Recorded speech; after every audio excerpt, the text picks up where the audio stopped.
Welcome to ACC Baseball, presented by Auto Owners Insurance.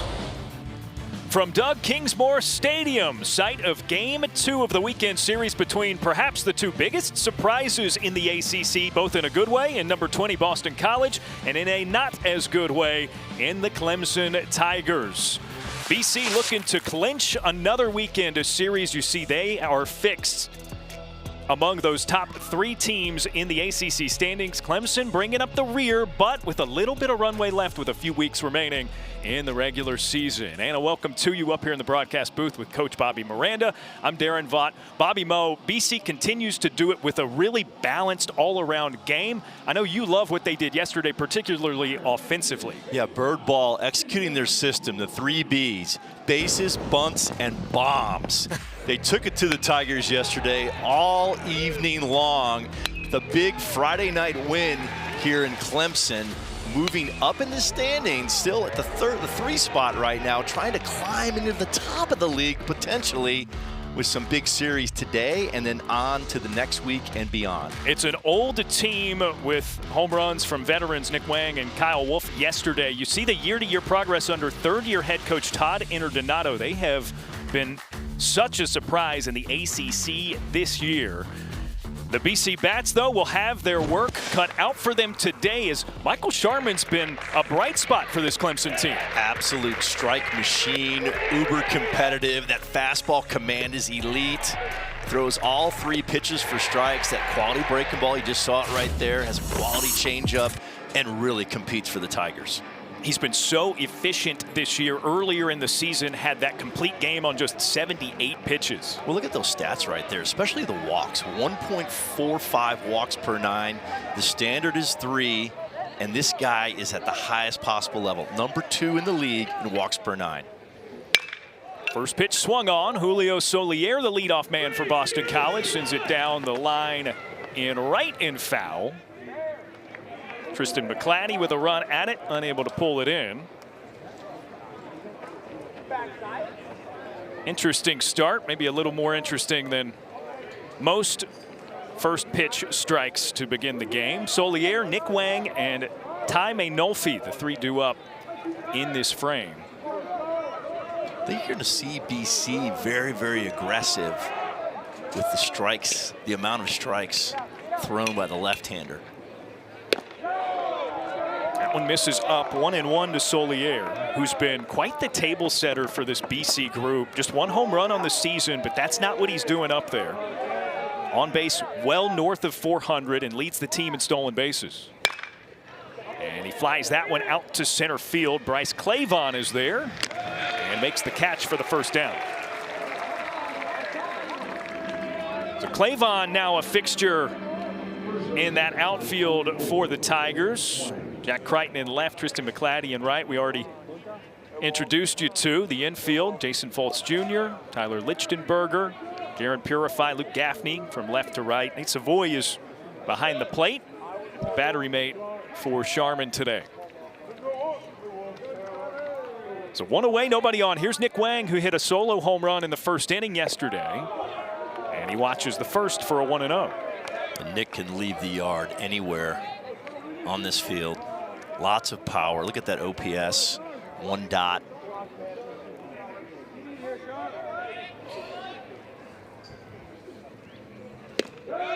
Wave and a miss, and it's 1-1 for Wang, who got up to 15 home runs on the season with the long ball yesterday. BC is without Jack Toomey, so that's a guy with some pop that normally would be in the order.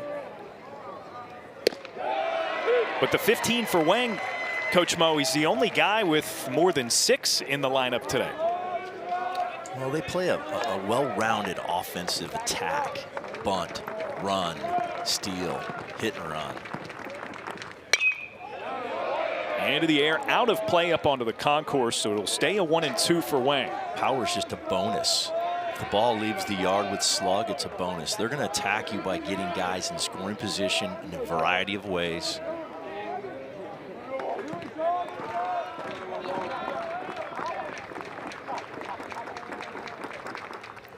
Sharman gets a swing and a miss, and that's 2 down. It's a nasty off-speed pitch right there. Wing way out front. Look at the breaking ball right there. A lot of depth. 76 miles an hour, almost like a changeup off of the 89-mile-per-hour fastball.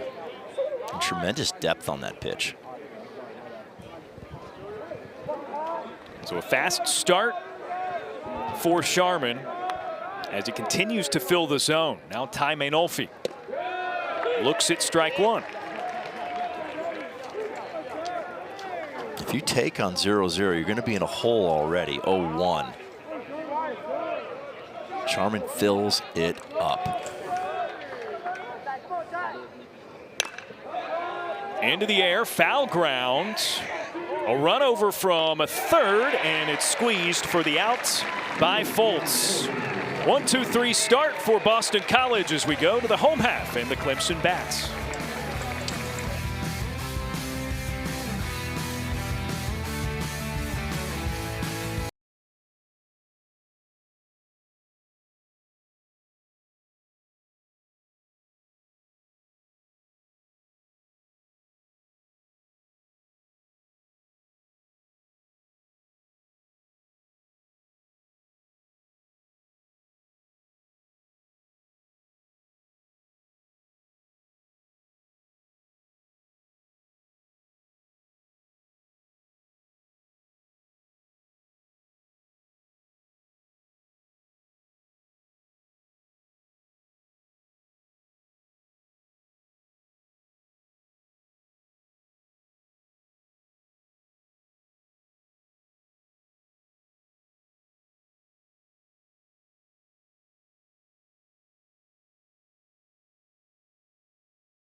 First inning at Doug Kingsmore Stadium. And Brady Miller, another one of those left-handed starting pitchers for Boston College, begins this one for the Eagles.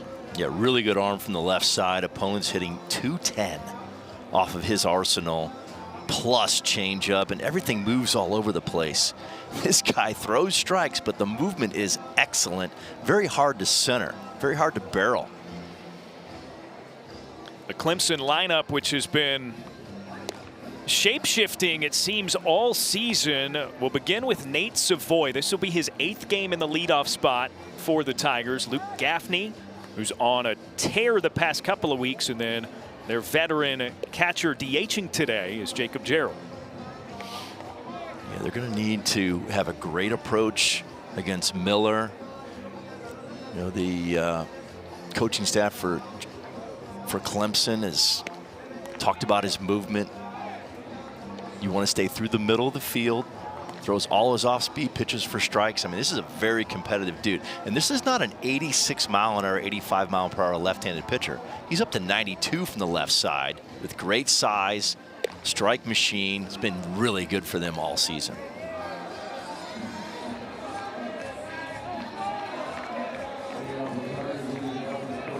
So Clemson defensively got 3 up, 3 down, and we'll try to get the first lead here in the first inning.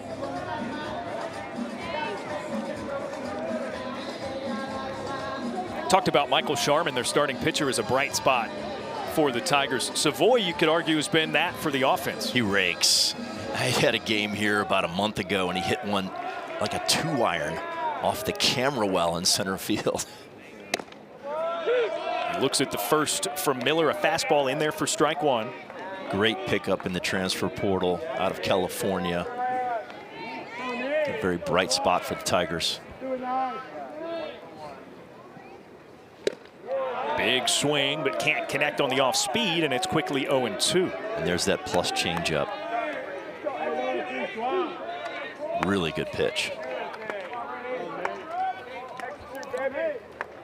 Couple of zone fillers for sure on the mound for these two teams, and that one's laced into left field. Couple of hops, and it's at the base of the wall. Savoy on his way to second, and the throw not near in time. A stand-up double to lead things off for the Tigers.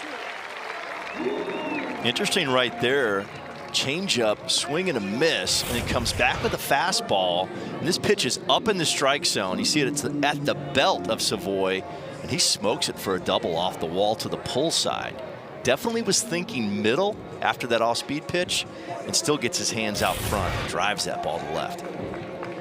12th double of the season for Savoy, so add that to his 15 home runs, 27 extra base hits. He's a good one. And an immediate runner in scoring position for Luke Gaffney. First pitch swinging, taps it out of play, 0-1. Luke Gaffney has been on fire the last 2 weeks, hitting over 540 with a 1.5 OPS. That's with 0 for 4 yesterday. That is including that. Yeah, it's just a little bit over 450.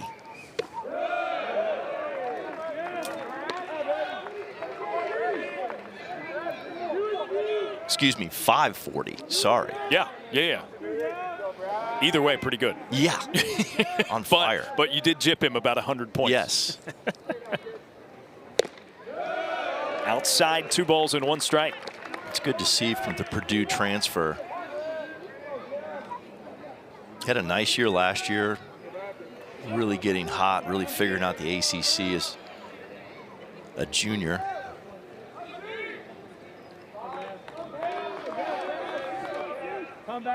Miller set now to the plate.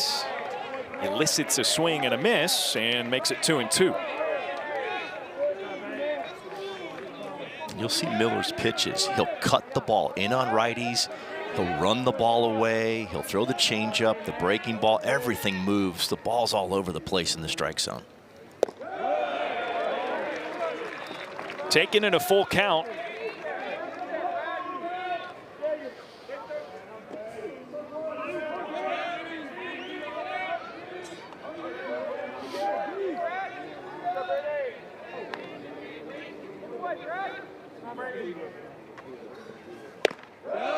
In on Gaffney for ball 4, and now they're at first and second with no outs.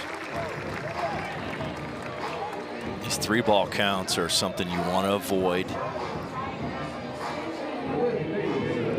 Miller not used to throwing too many 3-ball counts with as many strikes as he throws. Just makes it very, very difficult on the pitcher. Got to make a quality pitch when you get to those 3-ball counts. Just the 17th walk of the season for Miller, and now Jacob Jarrell, the batter, with a team-high 17 home runs for the Tigers. Swipes at the first and fouls it for an 0-1. And Jarrell on the flip side from Gaffney, hitting 286 in the last 2 weeks.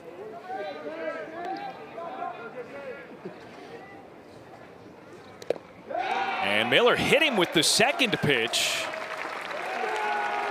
Jarrell sprints through the bag at first. He's fired up. Bases are loaded with no outs for Clemson. Little Pete Rose down the first base line right there. He doesn't move. Okay, so he wants to wear that, get his 90, and then sprints down the line to first base.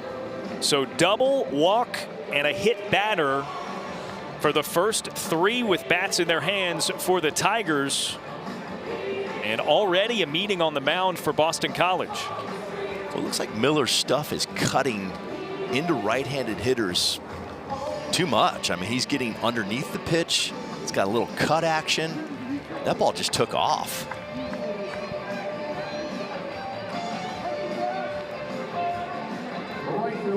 Very unlike a Brady Miller start this early on to have this kind of trouble, as Eric Bakich talks things over with his coaching staff and sends Tristan McClatty to the plate. When you talk about having a knack for driving in runs, it feels like McClatty's come up biggest in the biggest spots for Clemson this year. He's an experienced player.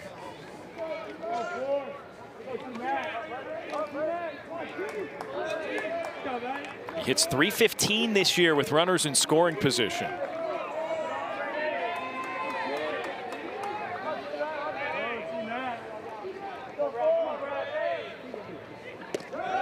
And he lays off to make it 1-1. Miller's having a hard time away from arm side locating his pitches. That was an off-speed pitch that missed. He's had some big misses in the right-handed batter's box. Now down and in to the left-handed hitter McClatty.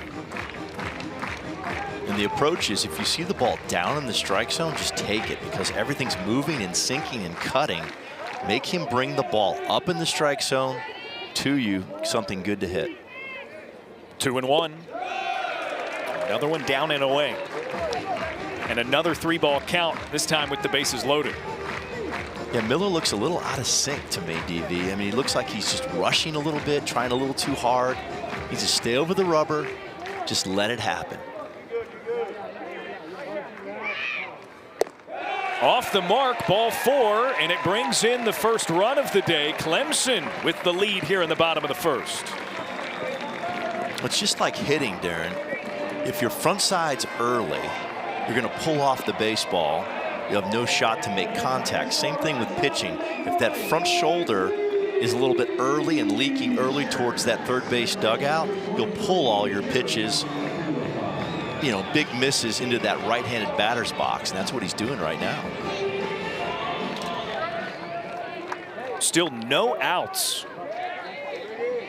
And Jaron Purify, the batter. Inside 1-0. Purify returned fully to action in game 1 yesterday after being banged up and out of the lineup for a bit.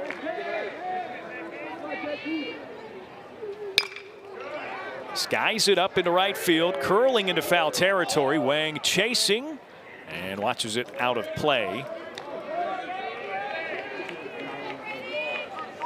I know Eric Backage is very happy to get Purify back in the lineup, get him on the field.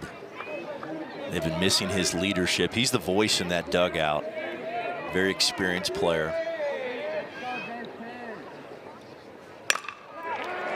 Into the air, into right field. Caught by Colin Larson, and the throw to get it back in. Though Gaffney races in from third to make it 2-0. Sacrifice fly for Jaron Purify.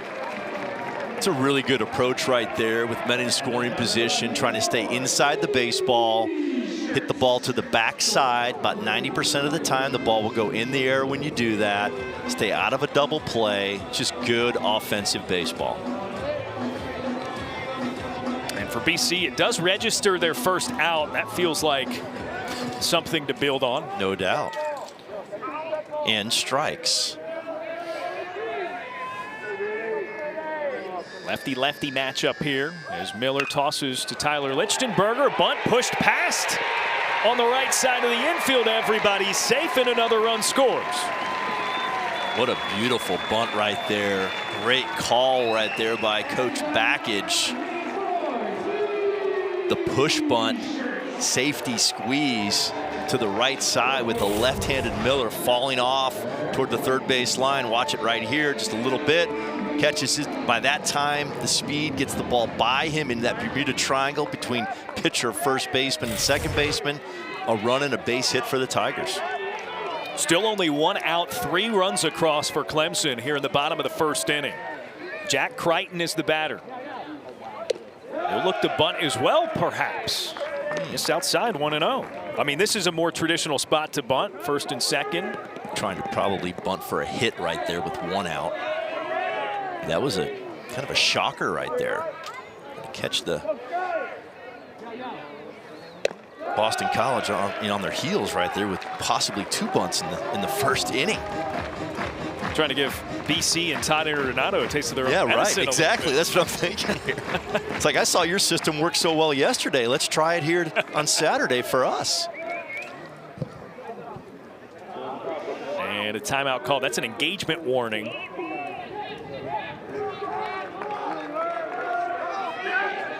Thought maybe Coach Backage was going to pop out and call an offensive conference, but I think he was just looking for the officials to issue the warning. Now Brady Miller goes to the plate. Double steal is on. The throw over to third on a hop, but not in time. McClatty is safe over there. Lichtenberger follows him from first to second. Beautiful jump right there by McClatty. Watch how early he jumps on this. kind of a ball in the dirt. But here again, this looks more like bird ball. We're stealing bases, we're bunting, we're moving runners on sac flies to the backside. I mean, we're not moving in the box and taking our hit by pitch. And more conversation between home plate umpire John Byrne and the starting pitcher Brady Miller.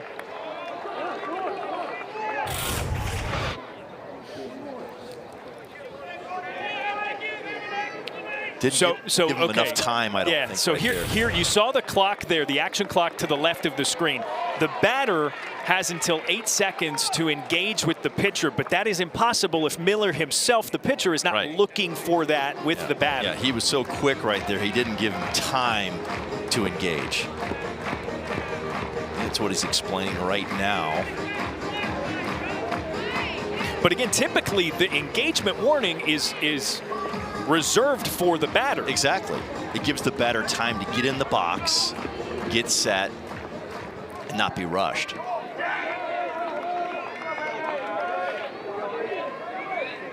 I actually really like that rule because that in the past has been a problem. 3-1 infield in for Boston College, and that misses just a touch outside for Miller to walk the bases loaded again. So you have 2 walks and a hit batter, 2 bunts, 2 stolen bases. That there was the third walk. Yep. Excuse me.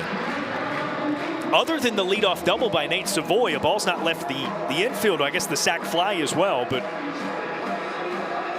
free passes, a bunt single for one of the 3 runs. 4 free passes.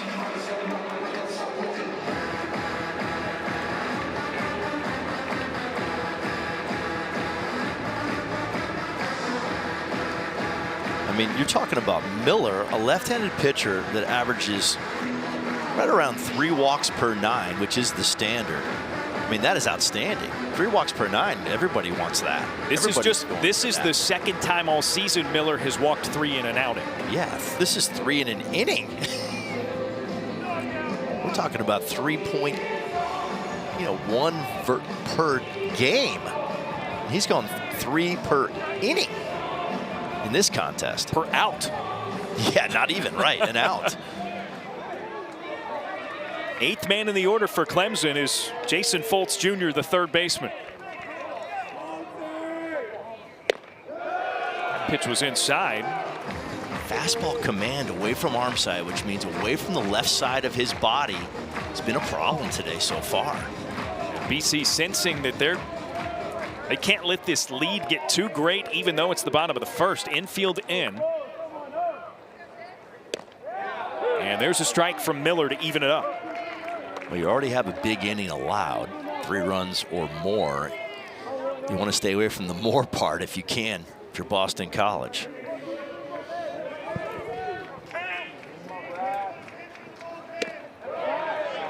Swung on and missed. 1-2 now to Foltz.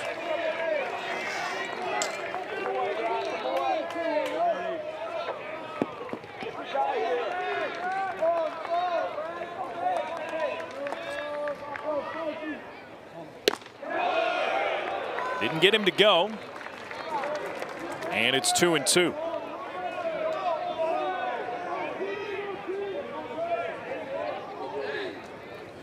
Miller this season just over a strikeout per inning. And with the bases loaded and 1 down, he could really use one here. That one sprayed into right field, and it drops in front of Larson. McClatty is across to score. Lichtenberger after him, 2 more on the 2-run single by Foltz. It's an off-speed pitch, up and out over the plate with 2 strikes. And a really good approach right there by Foltz. Look at this breaking ball. It just kind of stays in the middle of the plate. He just serves it to right. Didn't try to do too much. Takes his RBIs. And this is becoming a first-inning nightmare right now for the left-hander, Miller.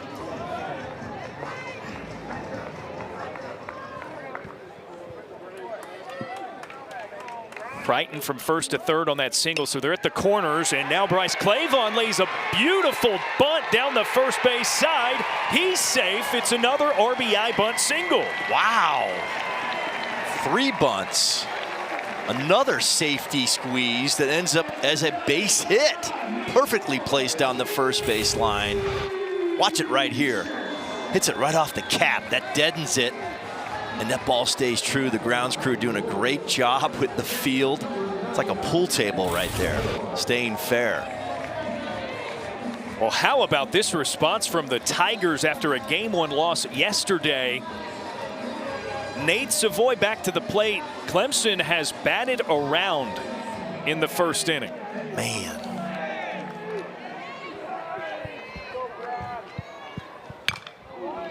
First pitch swinging for Savoy. Why not? He led the game off with a double his last time up. What an inning for the Tigers. 6 runs and still only 1 out.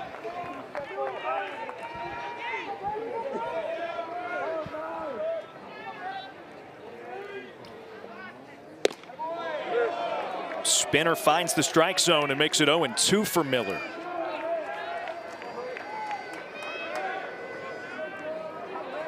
This is already the most runs surrendered by Brady Miller this season. Wow. See, for me, what happens, DV, here is he's having a hard time commanding that fastball into right-handed hitters. So when you miss in, you don't even have to think about anything in, so you can sit out over the plate and just serve those balls to right field. Everything in's been an HBP or a ball. There's a drive by Savoy, deep center field. It's back and gone.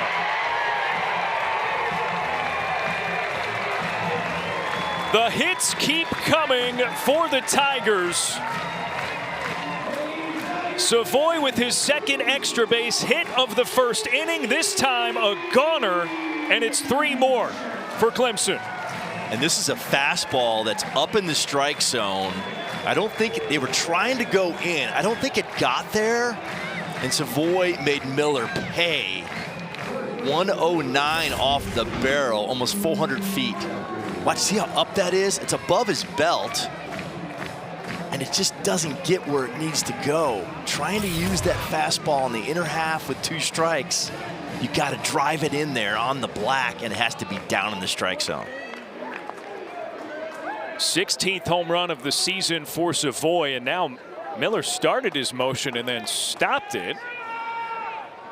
And timeout granted.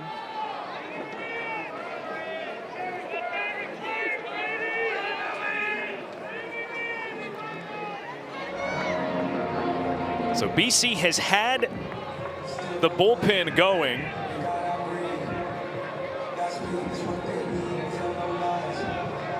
As they are in panic button mode, down 9-0. Yeah, this is unreal. A 9 spot, still only 1 out. So here's another look at the pitch that resulted in the home run. Check out the location here. That's up and out over the plate at 91. I mean, those balls are just sitting on a tee right there.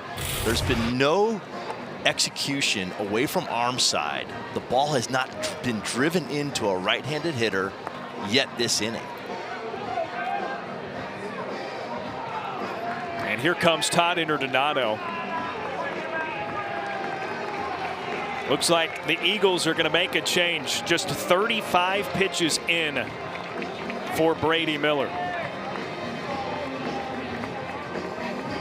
35 pitches, only 18 for strikes. He faced 10 batters and gave up 9 runs. Wow. Shocker.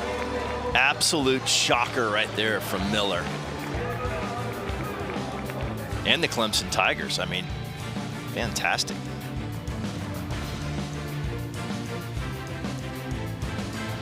ACC Baseball is presented by Auto Owners Insurance. Simple human sense.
Still just 1 out in the bottom of the first inning, and Boston College has already dipped into its bullpen. Brady Miller, 9 earned runs, 5 hits, 3 walks, a hit batter.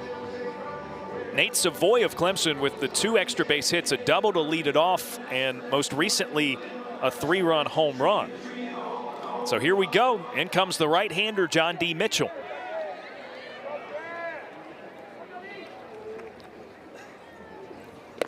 And Mitchell, another good arm. 91 to 94, fastball slider guy, more of a 2-pitch guy out of the pen. Ball really explodes on the hitters. Second plate appearance for Luke Gaffney here in the first, and he looks at strike 1.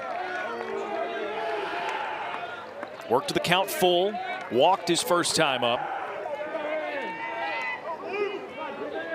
The only player that didn't reach safely the first time through the order and then come around to score was Jaron Purify, who hit a sac fly. Every plate appearance, this is the 11th batter of the game for Clemson, and every batter has been productive. Yes. Now it's 3 balls and 1 strike. And if you're in the dugout, the Boston College dugout, you're looking for strikes right here. The only issue with John Mitchell has been his walks per 9. It's almost 7 walks per 9. The standard is 3. There's a fly ball high into the air, deep to left field, and that is gone. Gaffney tossed it up there, and it got into the jet stream and exited the yard for his 8th home run of the season. And that's a hitter advantage count, 3-ball count, 93-mile-per-hour fastball. Another one up in the zone, sitting there on a tee, and Gaffney knew what to do with it. Ball's launched out of here. 102 off the barrel. Look at the height of this pitch. Above the belt again. Both home runs have been up in the strike zone, and the Clemson hitters have been short to the ball and backspun them out of here. It's a 10 spot for Clemson in the first. And another line drive. Down the line and fair. Into the corner for Jacob Jarrell, who ends up at second. Goodness. I mean, they are centering the baseballs right now in the Clemson Tiger batters boxes. Ball was smoked.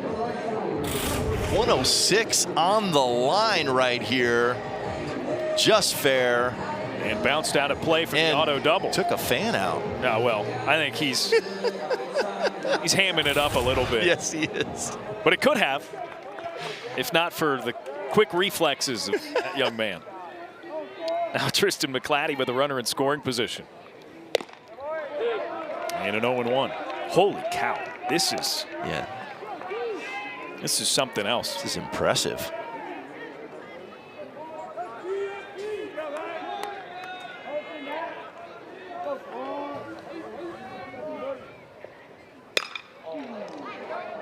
Another liner, but this time into the protective netting foul.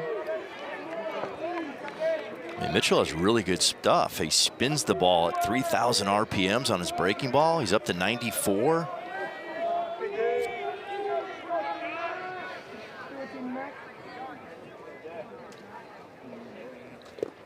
It's a swing and a miss as it dove toward the back foot of McClatty, requiring a throw, but that is a strikeout for the second away here in the first inning. That's a nasty breaking ball right there. Spun at 2,700 RPMs, and that had a lot of depth to it. Mitchell's one of those guys you want to go up there and be patient. He'll get you into a hitter's count. You don't want to get behind in a count, be too aggressive. Let him get you in that good count, and you just lay the barrel on the ball like Gaffney did.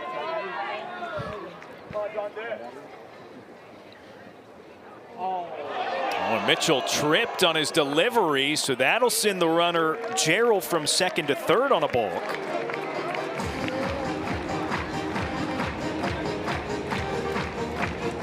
I mean, this has been chaotic for BC. Everything that can go wrong, going wrong. This has been a nightmare for BC. Jaron Purify, a sac fly his first time up. Looks at a strike. To your point about Mitchell, the Gaffney home run on a 3-1 pitch. Exactly. Gerald followed up with a first pitch swing, line drive for the double. Both on 93-mile-per-hour fastballs. There's a swing and a miss for Purify. Okay, so he got McClatty 0-2, struck him out on the third. He's got the advantage here at 0-2 again. Sure, and this stuff is nasty. His breaking ball especially. It's a chase pitch. You just have to get ahead of a hitter so you can use it. And then he hits Purify with 2 strikes.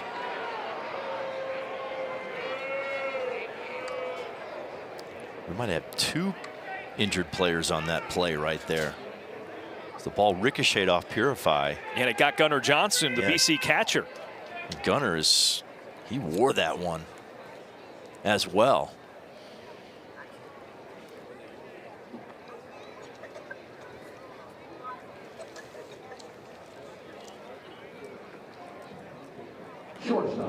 So remember, Jaron Purify coming off of a hand injury. Yes, let's hope he's okay, because he's had a rough year with injuries. Like I mentioned earlier, he is the leader of the team. Watch this ball ricochet right off Jaron and then into Johnson. Yeah, it's tough. Yeah, so that got not even the lead hand for Purify. So his right hand, again, he missed significant time recently, was just fully back into the lineup this weekend. Right. Due to an injury to that hand.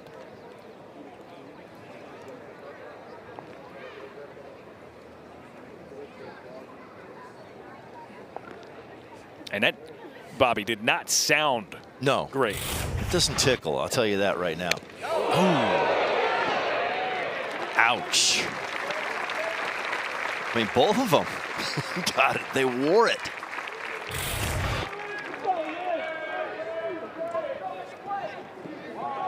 So Purify took a little bit longer to seem okay than Gunnar Johnson behind the plate, but it does look like both are going to resume.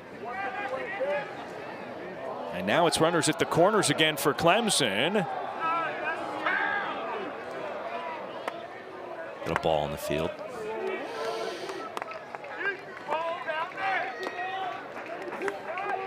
More action in the BC bullpen.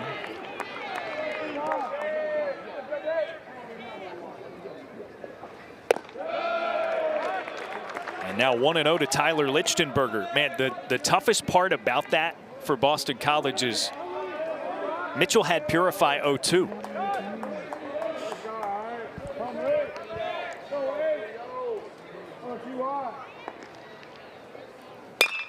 And then Lichtenberger lines it into right field. RBI knock, and it's 11-0 Tigers. Oh my goodness. I mean, they are just on fire, teeing off, centering the baseball. This is an offensive barrage by the Tigers here in the first inning. 11 runs, DV.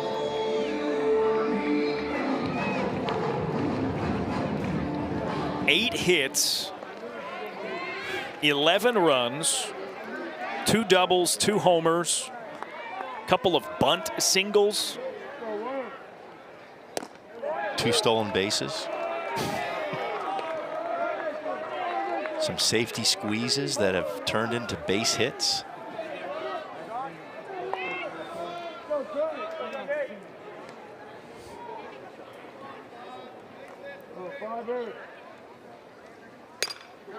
One tapped out of play. So now 2 strikes. And Mitchell with a chance to end this nightmare for the Eagles. Yeah, this is a crazy, crazy first inning. 11 runs?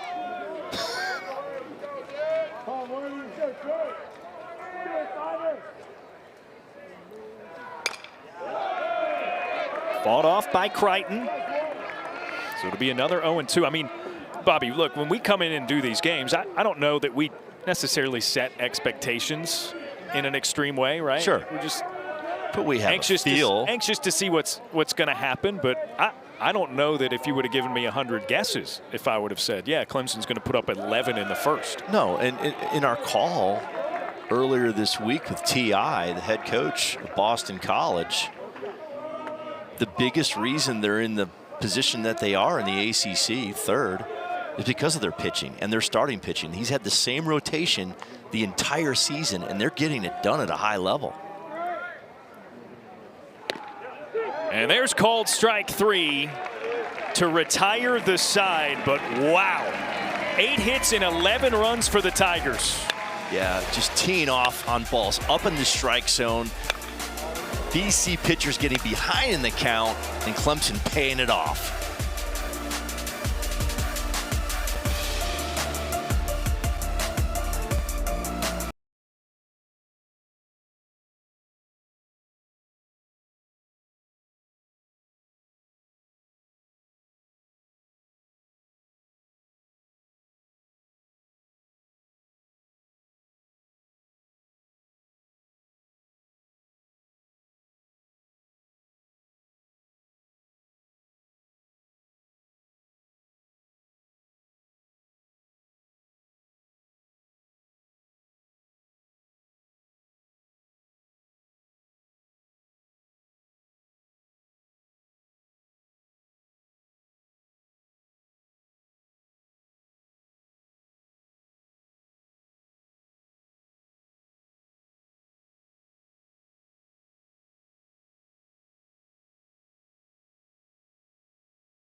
That escalated quickly. 11 in the bottom of the first inning for Clemson. It is tied for the second highest scoring first inning in program history. Wow. This is a long, storied program. With a lot of big numbers in the run column. So a first pitch fouled away by Gunnar Johnson, the Boston College catcher, as suddenly the Eagles have a steep mountain to climb. And, you know, that bottom of the first inning, Bobby Moe, took 32 minutes. So Michael Sharman, after throwing 3 up, 3 down in the first, has to come back out after a really long wait and get settled back in. I mean, you love the 11-run lead, but, you know, he's trying to get deep into the game and help his program. It's almost like a restart. You got to stay loose in the dugout, maybe go down to the bullpen, throw the ball a little bit. It's like you're starting over again. You'll take the 11, but it's hard mentally after 32 minutes to get back out there and do your thing. Found back, Johnson keeps it at 0-2. Now, this left-hander is an elite strike thrower. We talked about that in the open. He's one of the top strike throwers in the country, so I don't think he's going to have a problem filling it up with an 11-0 lead.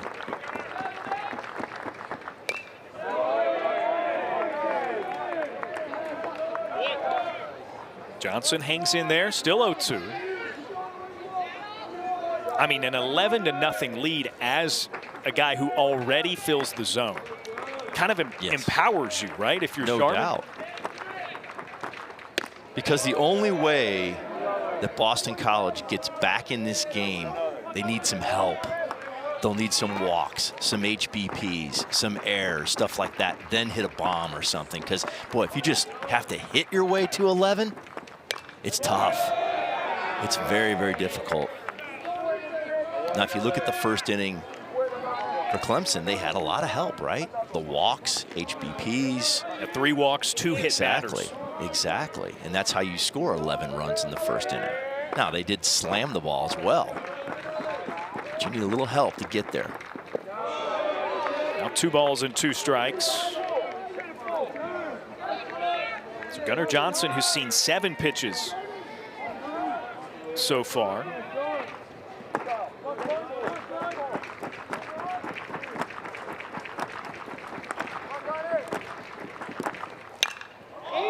And skies it up. Clavon drifting over from center, makes the catch, 1 away. You see Sharman right there on a 2-2 count, making something happen. Wants to avoid the 3-ball count. Here's a fastball. Good luck. Hit it 5 miles if you can. Good things will happen if you put the ball in play. Defensively, you can make plays.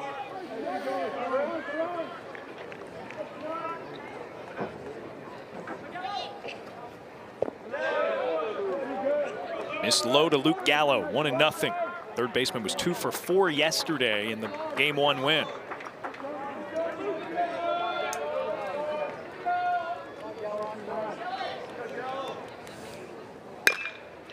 Bouncer up the middle, backhanded grab, Purify unable to make a throw.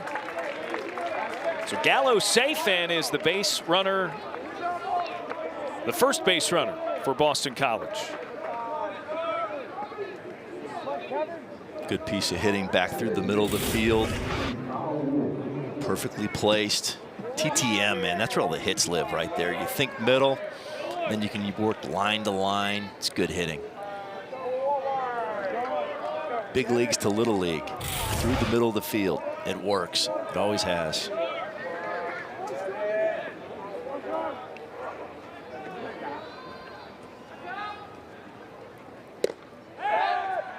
Back pick. And Gallo safe at the bag at first. 8 stolen bases this season. Now, the other issue with this, you're down 11. Does it take Bird Ball, their system, kind of out of play right here? They love to run. They love to bunt. They love to do all kinds of play action. And when you're down 11, it kind of restricts that a little bit, right? It's something that TI talked about with their pitching. They're always in close games, 1-run games, 2-run games. And then their system can, you know, kind of take away the margins of victory.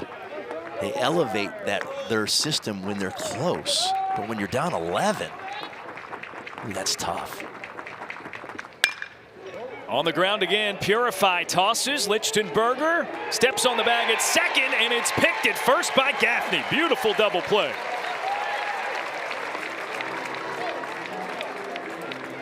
And let's see, hold on. Maybe they didn't get the out at second. Yeah, they want to. Purify's wanting to take a look at Purify this. and Lichtenberger went with the earmuffs motion, hands to their ears to indicate that they want it reviewed. Gallo standing at second base.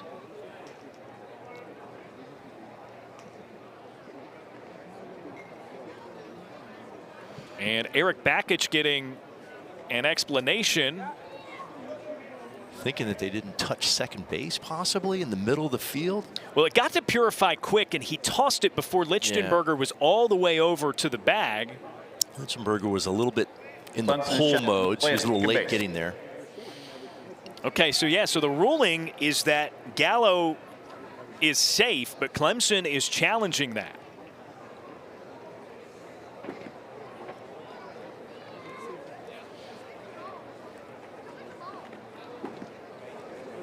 This will be interesting to see. And overlooked in that play, a great pick by Gaffney at first base.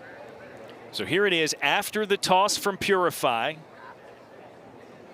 Lichtenberger didn't get it with his left, but kicks his heels together. Ooh, I don't know. Did he jump over the bag? Did he scrape the bag with his right foot there?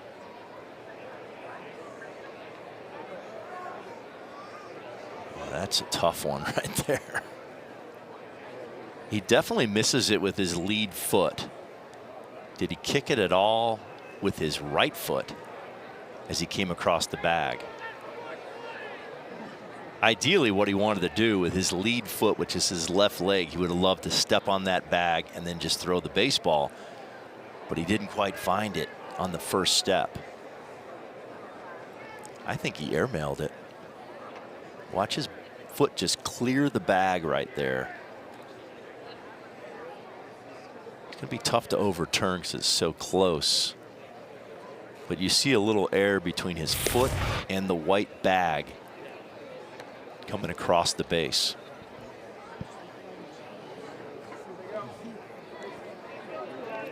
Here we go.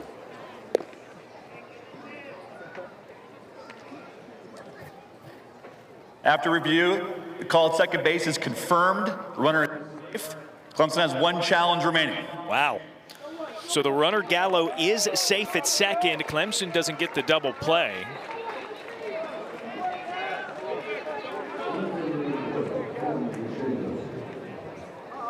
And instead, it's your run-of-the-mill 4-6-3 one out, ground out. It's kind of hard to believe what I just saw right there. It's easy to touch that base. It's a routine double play. But the timing was a little off, Yeah. right? It got to Purify quickly. He tossed it toward the bag, which is what you're supposed to do. But the shortstop ideally is there That lead a little foot sooner. missed Yeah. the bag, and then he was kind of a little bit confused where the bag was. Big swipe at it and a miss. Owen DeShazo with an 0-2. Potentially inconsequential for Clemson if Sharman can get DeShazo here.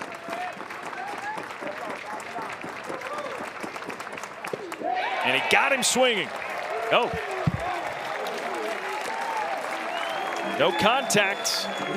And it's a strikeout to retire the side. So Clemson continues to sail smoothly with just one runner aboard in the second. No runs.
Clemson up 11-0.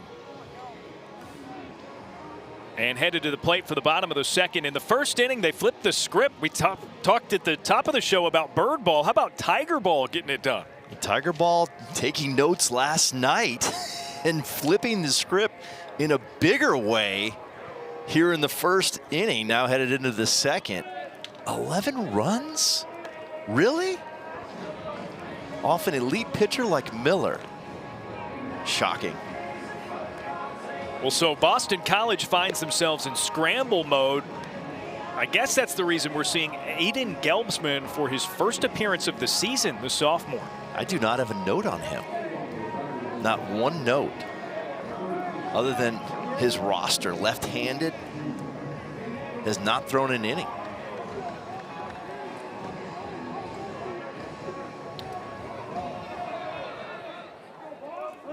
Eight, 9-1 batters for Clemson, beginning with Jason Foltz Jr.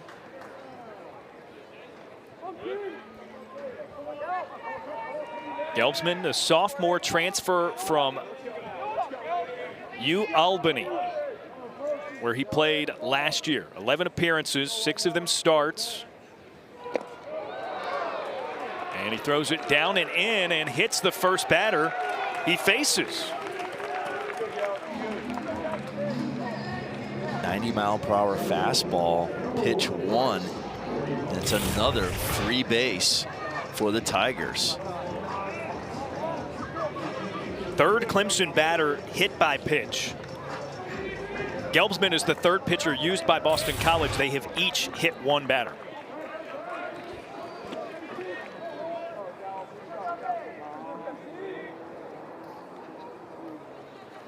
Bryce Clavon lets it rip and fouls it back. He's got 0-1. RBI bunt single his first time up.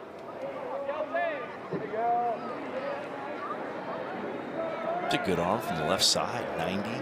It works well.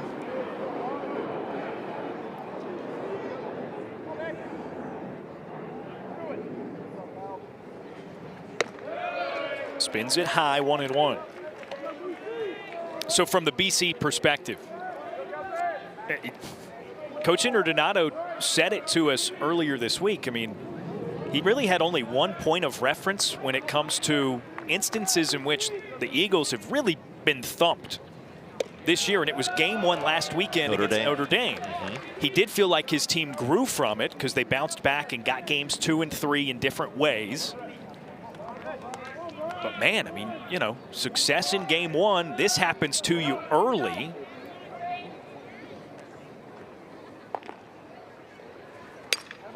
Their starting pitching has been so consistent in 2026, and then their bullpen has been elite. He's had several guys that he can rely on in that bullpen to finish games. So from the starters doing their job, getting deep into games, and their bullpen doing the job, they've been in a lot of tight games. They haven't been in games like this, except twice in the last 2 weeks.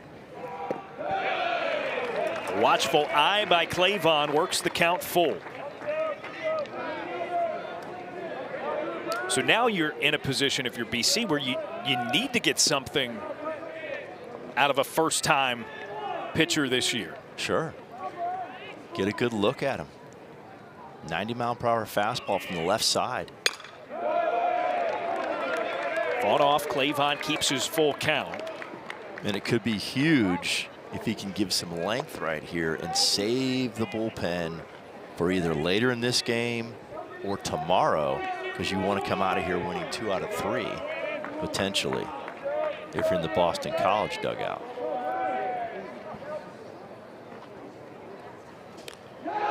And now Clavon hit by the pitch on a full count. They're at first and second.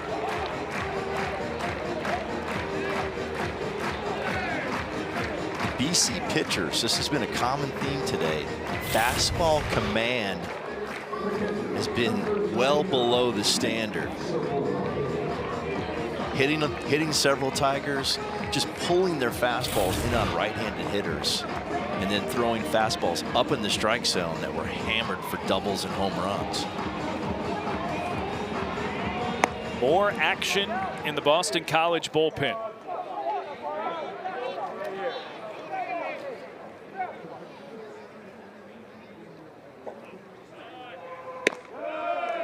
And it's a 1-0 count for Nate Savoy. 2 for 2 in the first inning, a double, a 3-run home run.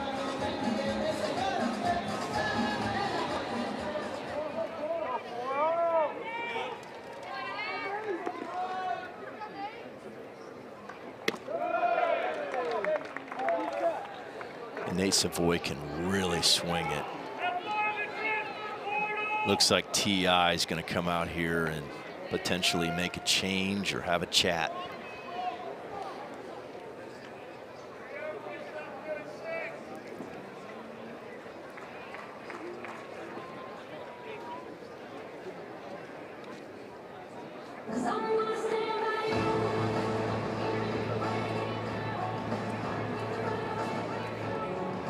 And the key right now for Boston College, DV, is strikes. You've got to have someone go out there and fill the strike zone up that can give you a chance for your offense to climb back in this contest. And if you're hitting guys, walking guys, stuff like that, it's just not going to work.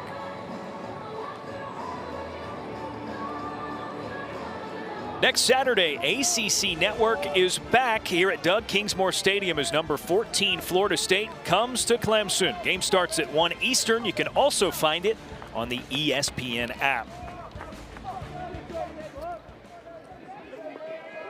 So Gelbsman remains in the game. 2-0 the count to Nate Savoy.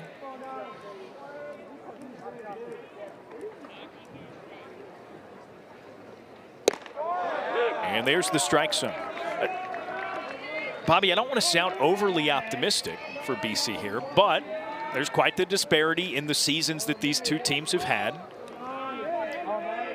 And we did see last weekend Georgia Tech overcome a 10-run deficit early in a game against Wake Forest. Oh, yeah. To ultimately win. It is college baseball. We're talking 18 to 22-year-olds, sometimes 23, 24, you know, with the expanded rules. But yeah, I mean, anything can happen in the game of baseball. You got to compete in the strike zone. There's no clock other than the pitch clock.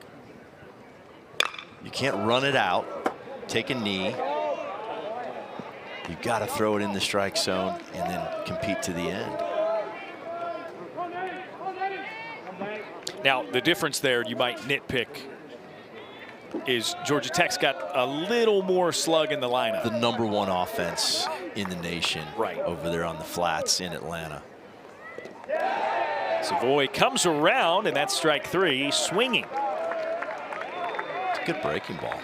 It's a good bounce back for Gelbsman. And, you know? and a big-time hitter chasing a breaking ball in the dirt. I mean, that shows you a lot about his stuff.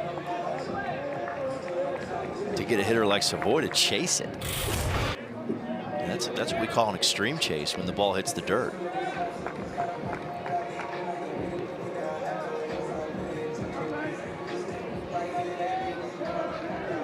So Luke Gaffney now the batter, a walk and a home run in the first inning.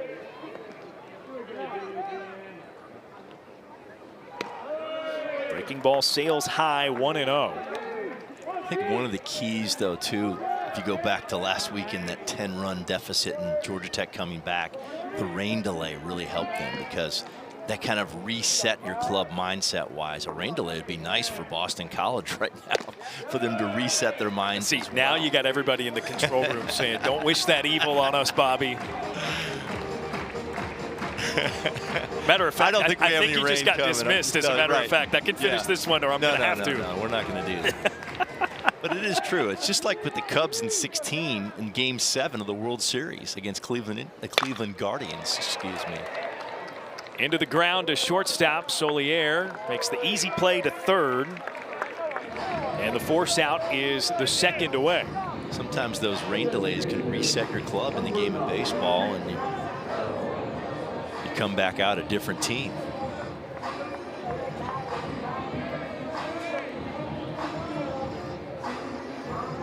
I think it's a fair wish for someone like Todd Interdonato, right. Not us up here. No, we're good. We're good. Just saying. I think the weather looks great out here today.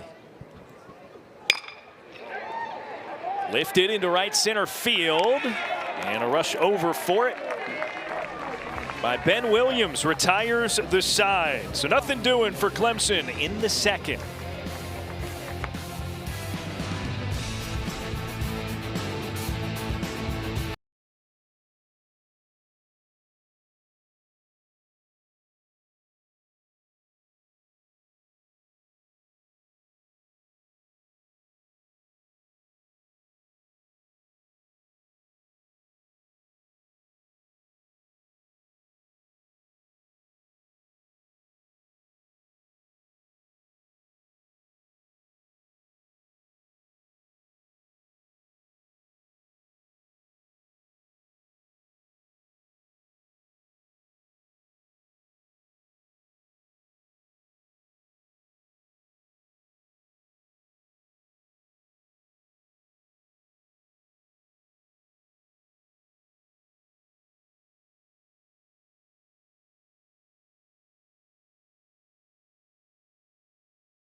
A big deficit early, top of the third inning for number 20 Boston College, as they just now are getting to the bottom of their order. 8-9-1 due up. Kind of normal for the third inning, Bobby Moe, but then you look over at Clemson's lineup and their top 3 batters have had 3 plate appearances. Yeah, and we're over an hour into this baseball game, and BC finally get into the bottom 3 hitters in their lineup. 1-0 to Ben Williams, followed by Colin Larson. That rounds out the order for the Eagles.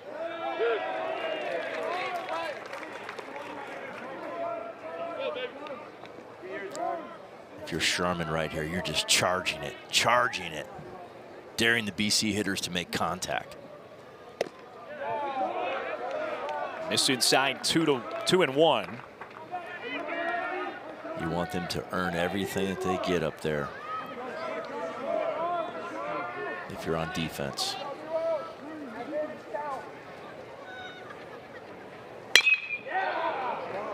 Drilled out to right center field. Clay Vaughn can't catch up to it, and it one-hops the wall. A dive into second and a leadoff double for Ben Williams.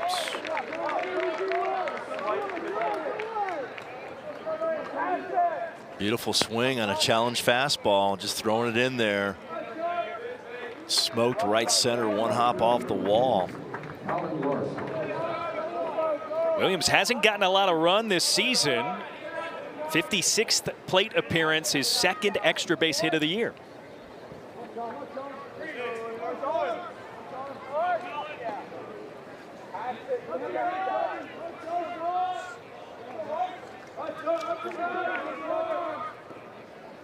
Man at second for Colin Larson. Runner takes off for third. The throw from Savoy sails into left field.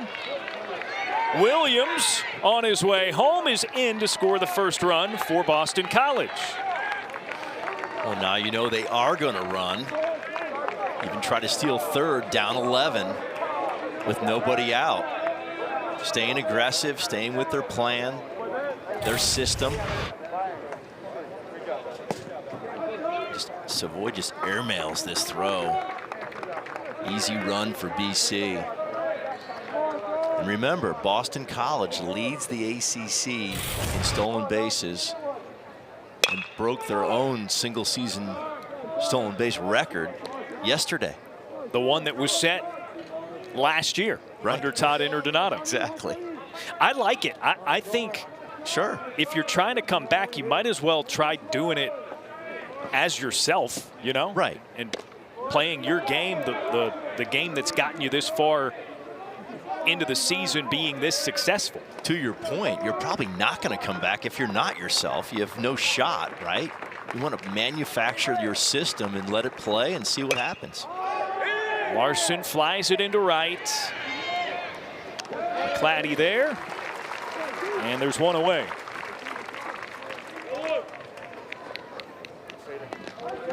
Today, game 2 of this 3-game series between number 10 Florida State and Boston College is on ACC Network at 4 Eastern. Then tomorrow's finale is at 5 Eastern. Like everything else, all games are also on the ESPN app. Top of the order again for Boston College. Here's Julio Solier. And he looks at strike one.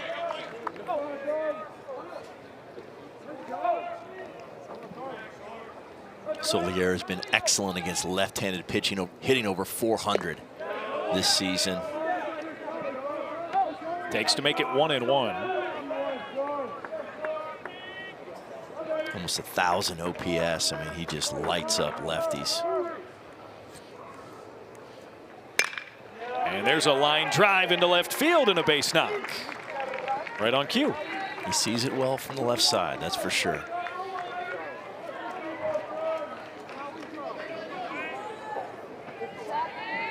We'll really get a sense of how dedicated the Eagles are to the run game here. We'll find out soon. One away and a man at first base. 25 stolen bases on the year for Solier.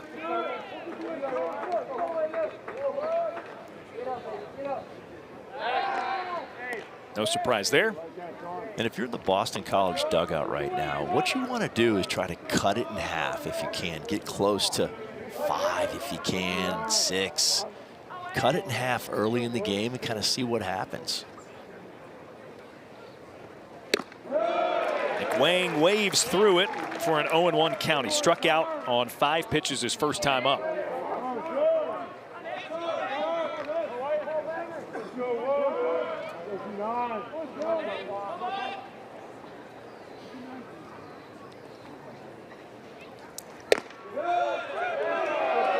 Brushes him inside, 1-1. It's a nice fastball right there. Missed just a little bit in. Serves a purpose. Those misses that are just a little in, they open up away soft. Another pickoff throw for Solier, who's not taken off yet to try to steal.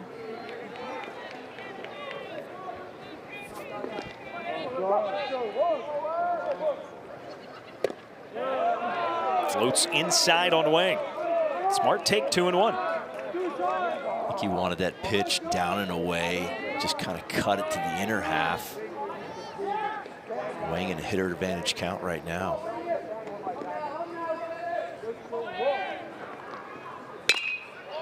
Wang lifts it.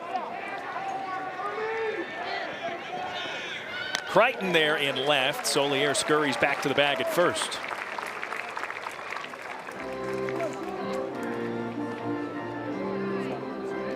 Sharman goes cross count, 2-1, soft away. Wang just a little bit out front.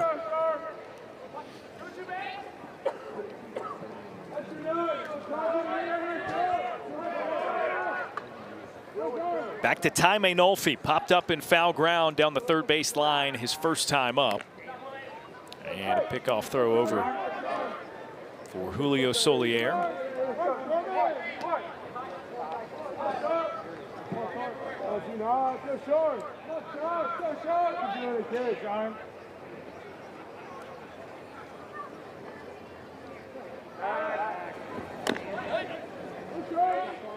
Solier has not gone yet.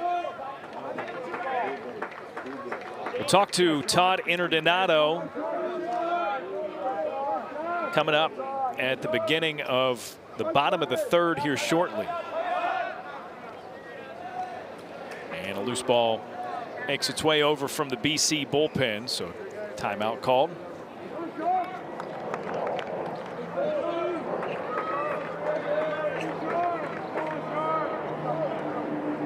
Drew Grumbles getting loose. There's a called strike to Mainolfi.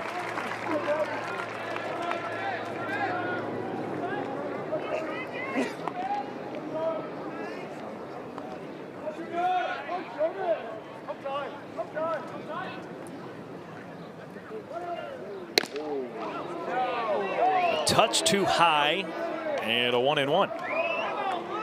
Solier with a fake break right there. Wanted to go, tried to put it together.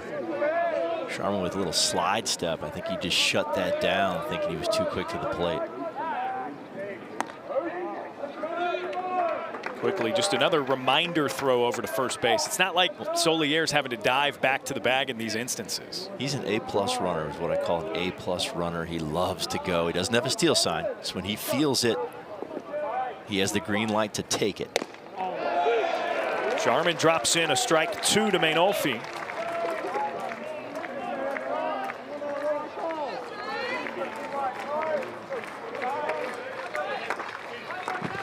Look for him to run right here. 25 stolen bases on the season. Has only been thrown out 3 times.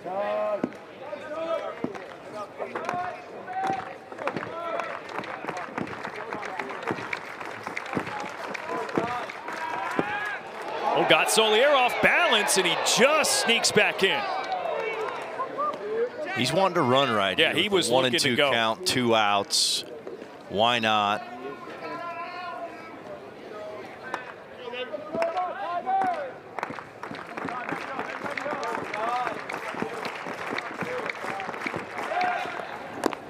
So Sharman again doesn't go to the plate. Remember, in college, you can throw over as many times as you like. You can slow the game down that way.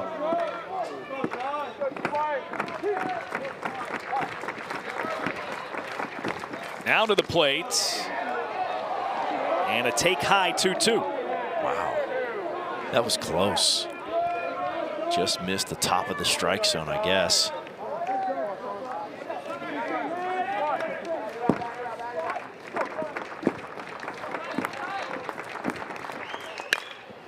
And Olfe bloops it into left field.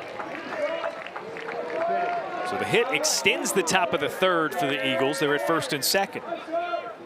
Little running slap hit, almost a softball type fillet into left field right there.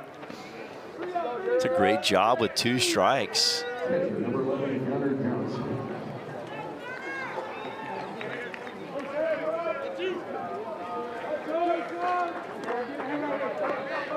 So 2 aboard for Gunnar Johnson.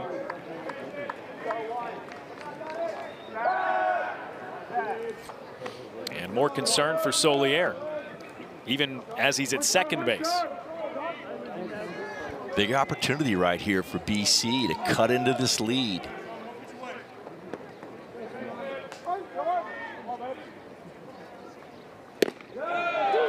Strike on the outside edge, 0-1 to Johnson, who battled with 2 strikes his first time up, fouled off 3 with 2 strikes before hitting a fly ball to center field. And Johnson's been hot lately, hitting over 400 the last 2 weeks. Makes it rip there, can't connect. 0-2.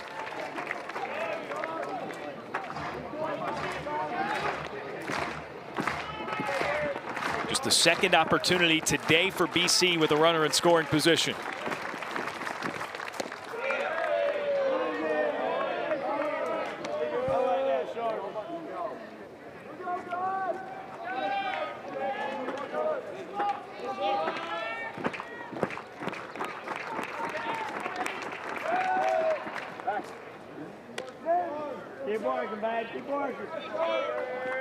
Always aware of the running game when you're playing a TI team. Wofford was the same way back in the SoCon. He's the head coach at Wofford for a long time. Now he's doing it at Boston College. Here's the 1-2. Both runners go, and it is fought off foul. So Johnson stays in the batter's box. Runners retreat back to their starting points. I like it. 11-1. Stay aggressive. Stay in attack mode. What do you have to lose? You're down 10.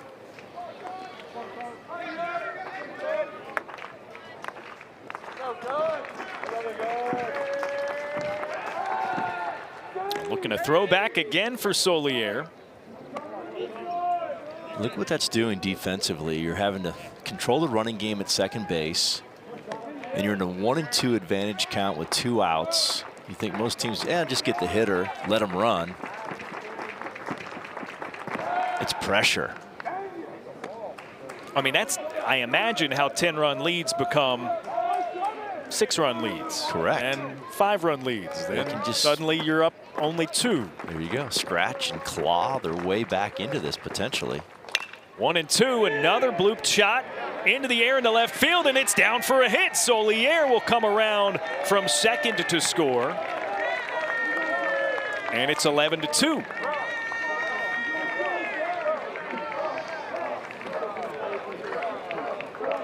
Two bloop, 2-strike hits. This one was a jam job, but you can see the pitch is up in the strike zone. When it's up in the strike zone, it'll find the grass of the outfield. If that ball's down in the strike zone and he gets jammed, it's a ground ball to shortstop. 2 little bleeders in this inning, resulting in some positive things in the Boston College dugout. Pinch hitter for BC here, Danny Serwick enters the game in place of Luke Gallo. Large step into it and looks at a strike. 0-1.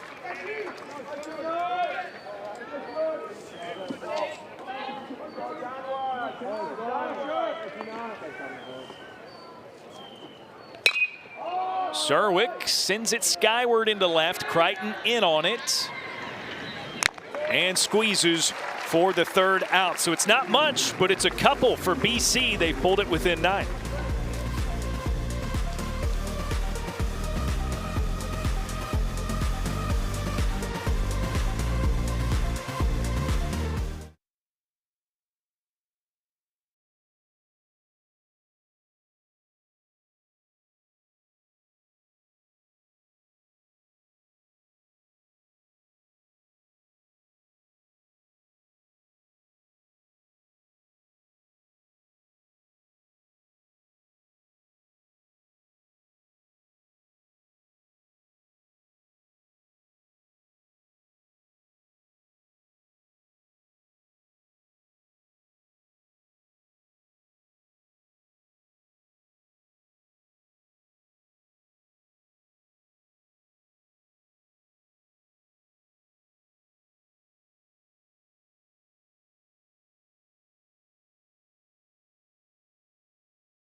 The BC head coach, eventually, he's having a conversation with the umpire at third base, Mike Jarbo.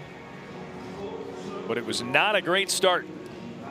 Less than ideal for BC. 11 runs in the first inning for Clemson. Now, it was early enough, Coach Mo, that I think Boston College's approach could chip away slowly at this. They get a couple across in the top of the third, and, you know, you never know. Like we said earlier, we've seen crazier things happen.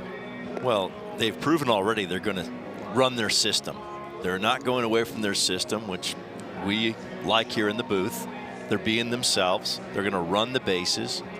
They're going to do their thing. So we'll just see what happens. Tough situation, though, down 9 with an absolute strike machine for the Clemson Tigers on the mound. It'll be a tough task. All right, so now Todd Interdonato is with us. T.I., man, rough start to say the least. What exactly went wrong for Brady Miller in that first inning? So typically, if you get him, you're going to have to get him early. Once he gets his mix established, he's really tough to beat. And he just never got it established, right? Like, I got to give their guy credit. I mean, he starts 0-2. You know, we try to go fastball up. Their leadoff hitter jumps him, and that seemed to kind of get him on his heels. And then all of a sudden, it was just very uncharacteristic. Walk, hit by pitch, walk. I mean, it was just, it just looked so unlike him. But I want to say this, right? Like, this is the team that we know they're capable of being. Right? Like, when we looked at them on film before the weekend, you're just sitting there going, yeah, this is an ultra talented team, very dangerous, very athletic, good on the mound. Like, they just showed exactly what they're capable of in that first inning, and none of that surprised us. Yeah. Thanks a lot, T.I. Appreciate it. Good luck getting back into this one. Good luck, T.I. Thanks, baby. All right, Todd Interdonato as BC sends out a new pitcher. It's Drew Grumbles, the junior right-hander, to pitch to Tristan McClatty. Yeah, really good fastball, 88-91. The fastball usage is 85%. So he's going to throw a ton of fastballs, try to fill it up with that pitch, and see what happens. McClatty yanks it, but foul.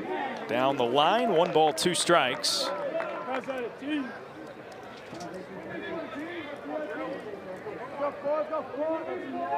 Danny Serwick, we saw a pinch hit earlier for Gallo. He remains in the game in Gallo's spot at third base.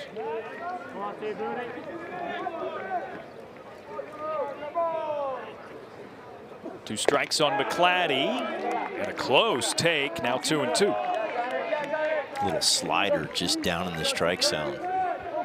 More of a 2-pitch guy, fastball, a little baby slider.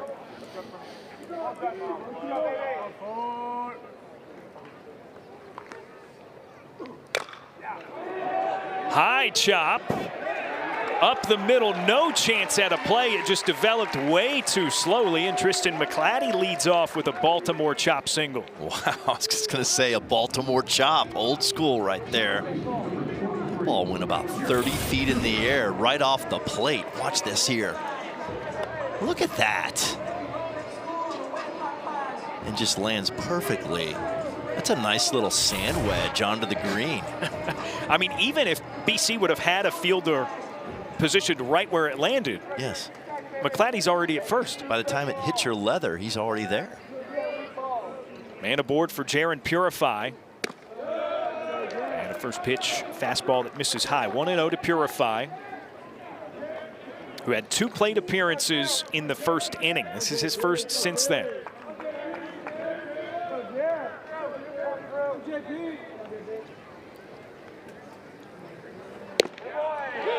Good to see Purify still in this game after getting hit by the pitch in the wrist. Yeah, it's a little scary right there when he got hit in the wrist. I mean, he's had those injuries this season and definitely want to stay on the field for the Tigers.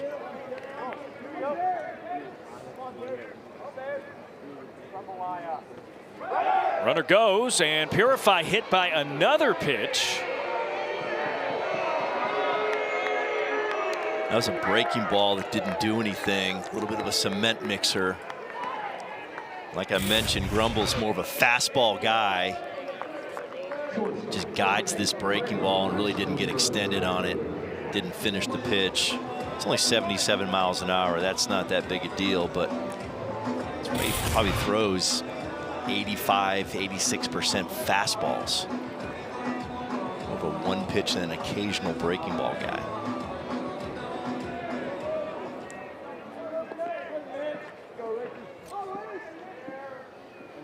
First one to Tyler Lichtenberger. Runs in on him. But back to the fastball for Grumbles. And Grumble's a guy with only 7 appearances this season.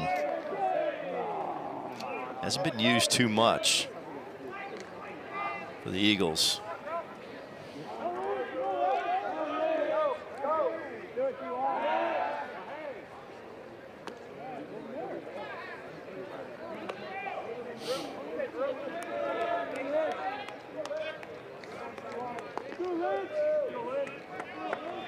Look back for McClatty at second. They did execute a double steal with him at second base in that 11-run first. Another miss inside, 2-0 to Lichtenberger. His fastball starting to spray on him a little bit right now, and you can see there's a lot of movement. It looks like a heavy ball,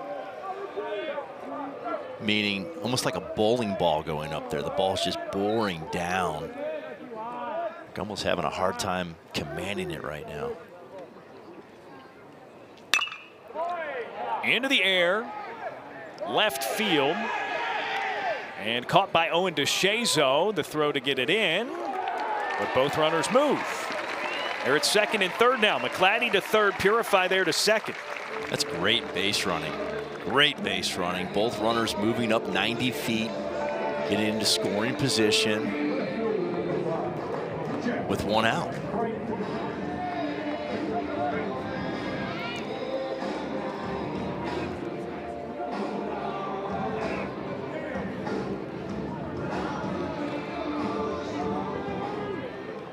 Walk and a strikeout so far today for Jack Crichton.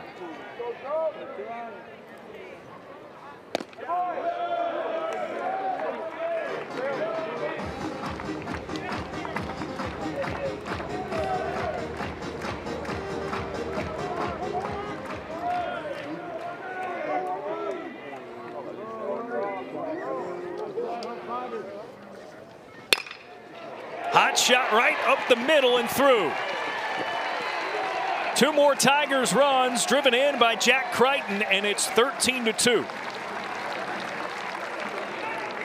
And if you're Boston College, that hurts because you score 2 in the top of the third, and then here come the Tigers right back, scoring 2 more to match that. You don't want to go back and forth when you're down 9, 10 runs. It's not a winning formula.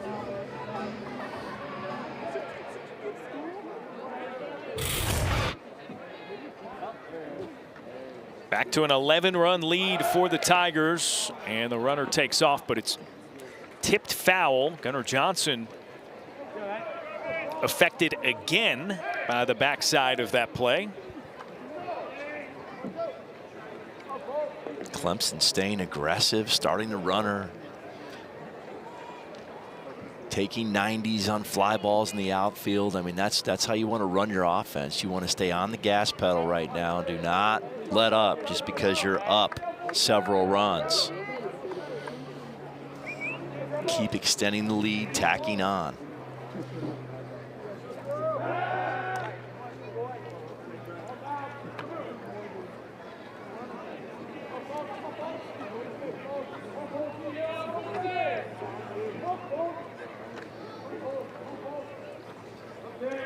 When one defaults, and a strike on the outer half.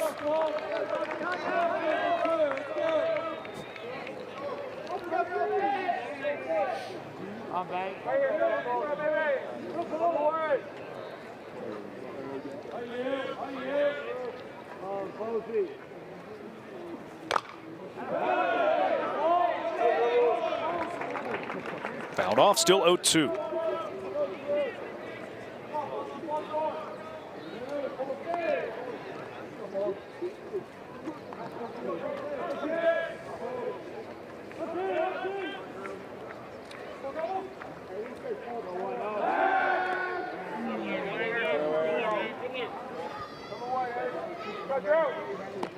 Grumples has good stuff, DV. I mean, that fastball, like we mentioned earlier, it's got a lot of power to it, a lot of bore, a lot of sink.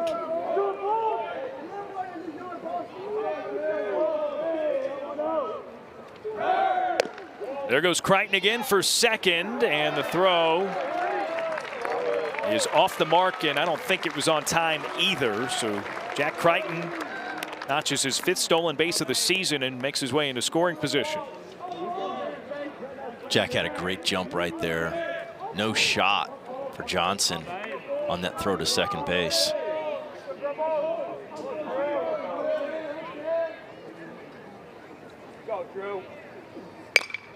Breaking ball sent up into the air, foul territory. Wang runs out of room. It's out of play.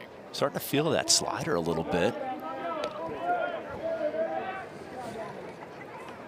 Well, we drew the comparison to the Georgia Tech comeback against Wake Forest. They did have a guy come in on in relief and give them Underwood. Yeah, a great outing.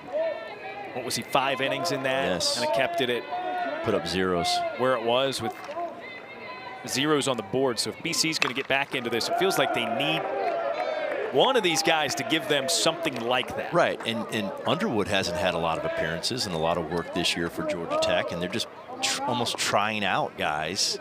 Same thing with Boston College. These guys need to step up. This is their opportunity. Throw zeros on the board and give the Eagles offense a chance to get back in this thing.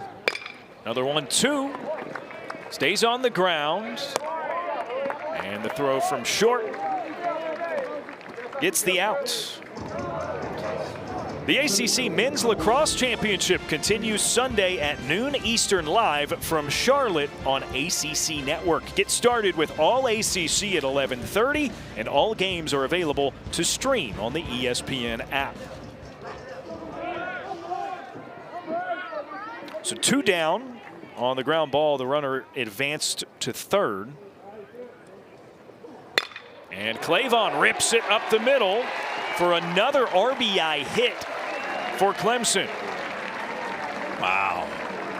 Clemson just keeps putting on the attack mode right here.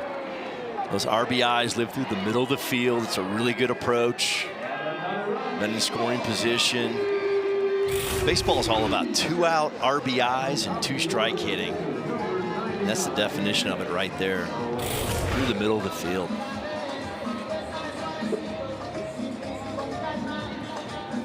It turns the order over again. So here comes leadoff batter Nate Savoy for his 4th plate appearance. Wow. And it's the bottom of the 3rd. Crazy. Clavon takes off from first and beats the throw from Johnson. Another stolen bag. And another runner in scoring position, which has been beneficial for the Tigers today. They are 7 for 14 with runners in scoring position. Wow. I'll take that any day offensively. And Grumble's not really varying his time, slow to the plate. just inexperienced out there, and Clemson taking full advantage of that with their running game. Working a little bird ball still, right? Running, bunting. Yeah, tiger ball, bird ball. We'll talk about it. Bakich ball. How about that? Bakich ball, there you go. We like the alliteration there. Eric Bakich will join us. They are running wild on the bases. The Tigers are.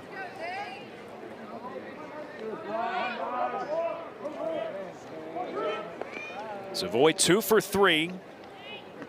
A double and a 3-run home run so far.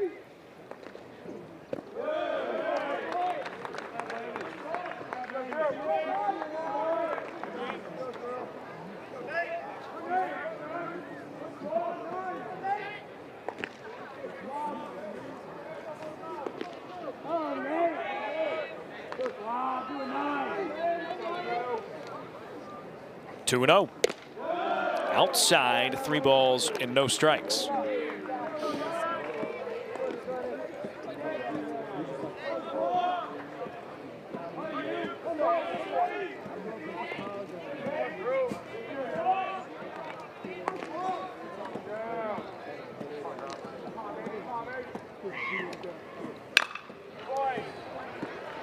Into the air, right field. Larson finding it and squeezes for the 3rd out. Through 3, 12-run lead for Clemson. We'll talk to Coach Bakich when we come back.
With you from Doug Kingsmore Stadium, a big lead as we enter the 4th inning for the hosting Tigers, trying to even up this series. 14-2 as we're joined by Clemson head coach Eric Bakich.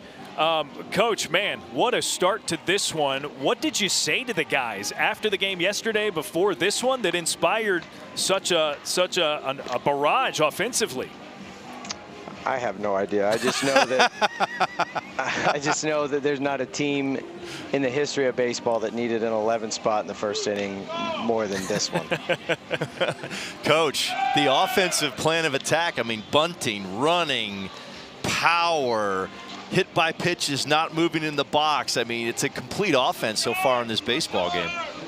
Well, you know, going into this game, I mean, you know, we've been finals week, so we'd had a lot of time to prepare for, you know, no midweek games, all the stuff. So it just felt like, you know, Brady Miller he's really good. I mean, he's their statistical ace. I mean, he's really tough, and we knew that, you know, in order to get him, we were going to have to do it in a variety of ways.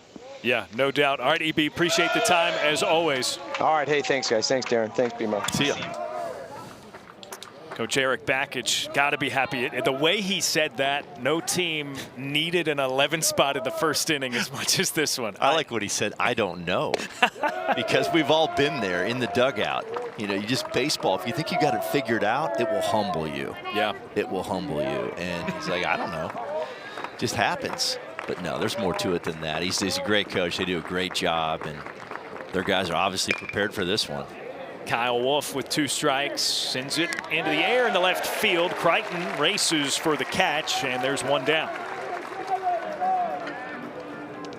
Eric is so awesome. We have 2 tremendous head coaches in this game right here, Todd and Eric. I mean, they do it the right way. They're real people. They're real guys. They're not going to give you the coach talk, you know, what they should say. They're going to be real with you, and I really appreciate that up here in the booth, and then, you know, competing against them over the years. First pitch, a strike to Owen DeShazo. He got fanned on 3 pitches his first time up. I say it all the time. We're so spoiled in this league. Oh, yeah. Top to bottom. Agreed. Doesn't matter what kind of year the team's having. Coaches are all good to talk to. Absolutely.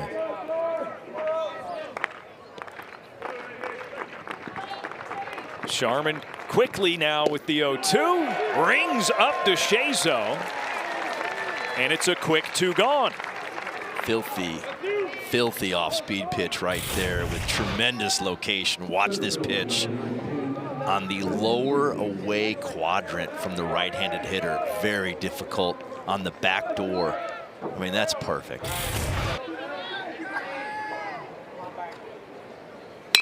Ben Williams launches it out to right field, and Tristan McClatty runs it down for a 7-pitch 1-2-3 inning for Michael Sharman.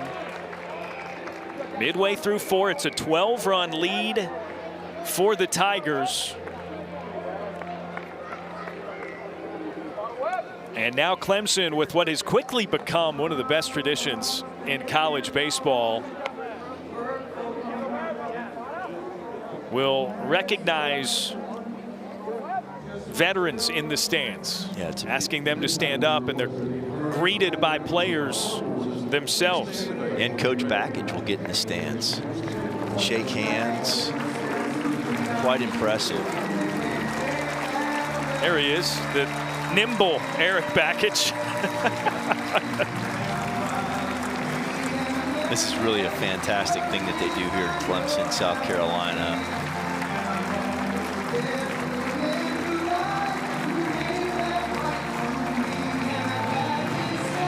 Really cool.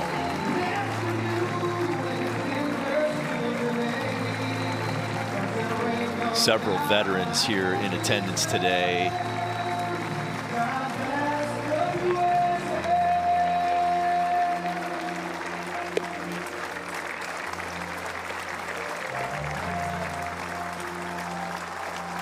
Man, that's cool to see. I mean, Bakich himself with several, those aren't just passing handshakes either, right? Like warm embraces of some of these veterans and Tigers fans. And they're loving the scoreboard right now, too. Oh, no doubt.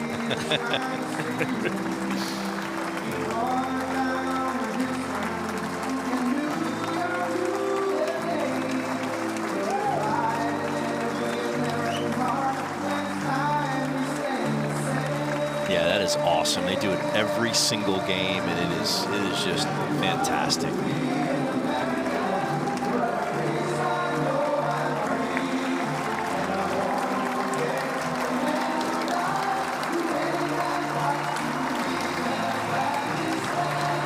All right, so back to the field of play for Bakich as he hurdles the fence.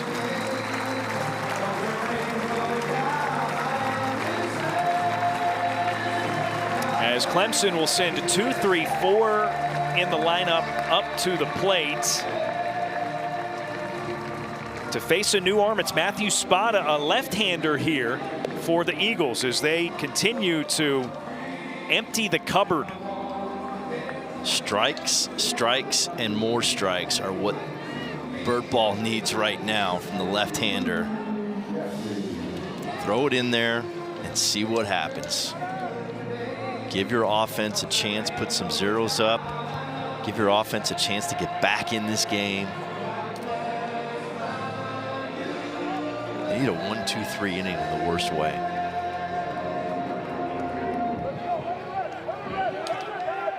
Luke Gaffney leads it off.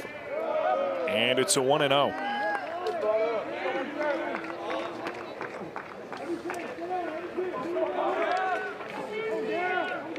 Jace Rusin now in as the catcher for Boston College. And a foul tip, 1-1. Gaffney, the solo home run earlier. Every player in the Clemson lineup has scored at least one run. Even a miss, 1-2. Every player scored, and BMO, the only player in the lineup who has not driven in a run, is in the on-deck circle, Jacob Jarrell. It's amazing. And Gaffney comes around at strike 3. And Spada has that big, over-the-top, down-angle curveball, release height of 6 feet 3 inches. And you'll see this pitch goes down with good tilt. So far, so good through one batter for Spada. And Jarrell fooled by it too, almost. Check over to first, says he did not come around, so 1-0 the count. He has an old school release height, very high arm slot. Throws that 12-6 downer.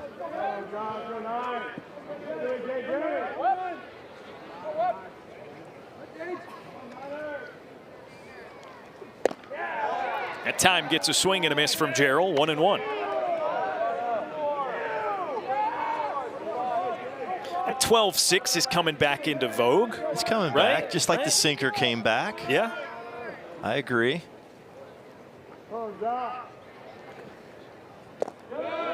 It all comes and goes in waves. Well, everybody was all ride fastball, ride fastball. Everybody was doing that for a few years, and hitters started catching up to that. And now you'll see more sink, more horizontal break, stuff like that.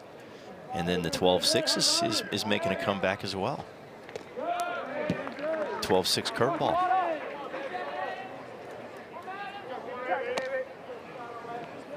It'll all come back at some point. We might call it something different by the time it does, right? We've seen that. Oh, yeah. Got to reinvent it a little bit, right? Swung on and missed. Now a full count for Jarrell.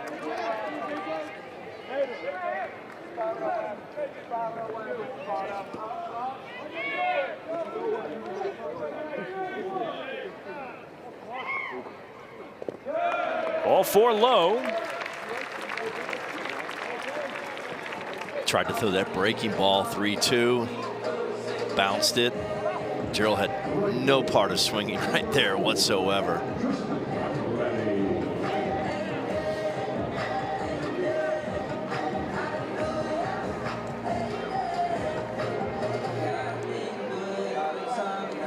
Puts a man on for Tristan McClatty.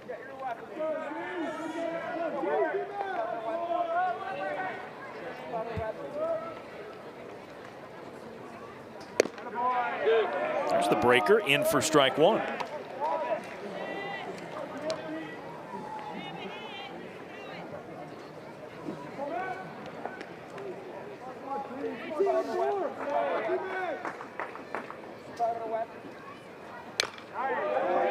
Nicked foul or strike 2.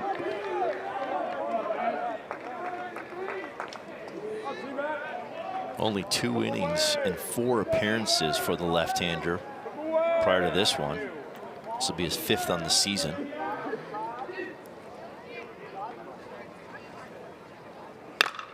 And McClatty lines it into center field, and a catch by Ben Williams. Not a full dive, but he comes away with it. Next Saturday, ACC Network is back here at Doug Kingsmore Stadium as number 14 Florida State comes to face the Tigers. Game 1 starts at 1 Eastern. You can also find that game on the ESPN app.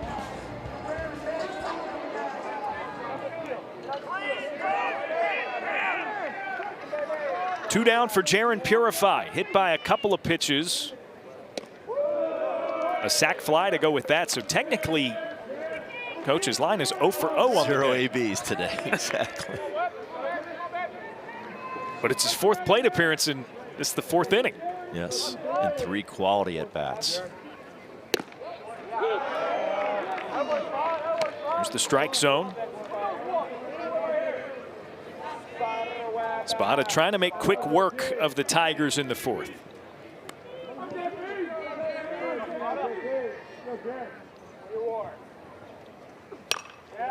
Fouls it away. Purify hit by 2 pitches in this game.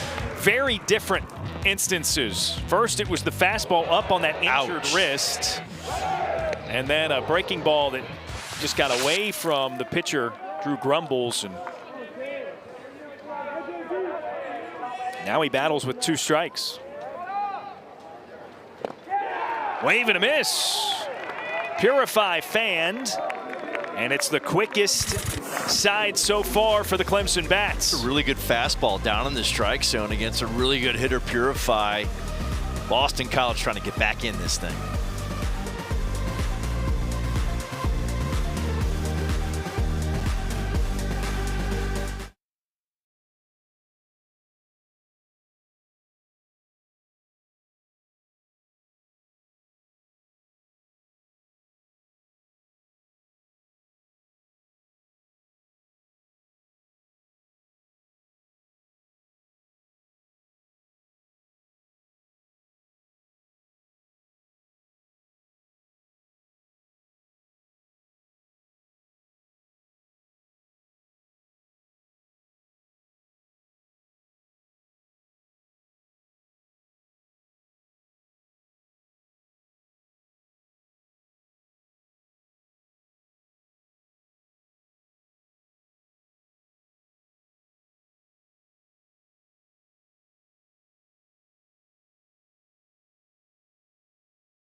This is ACC Baseball presented by Auto Owners Insurance. Clemson up big after an 11 spot in the bottom of the first inning.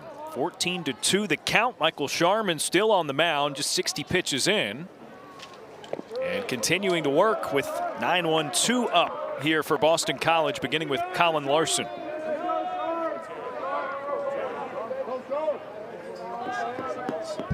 To get something going right here. Called strike to Larson. Cannot wait around. Gotta peck into that lead, grind it out. Try to cut this in half if they can. Larson into the air and up onto the concourse for a 1-2. He hit a fly ball to right field his first time up.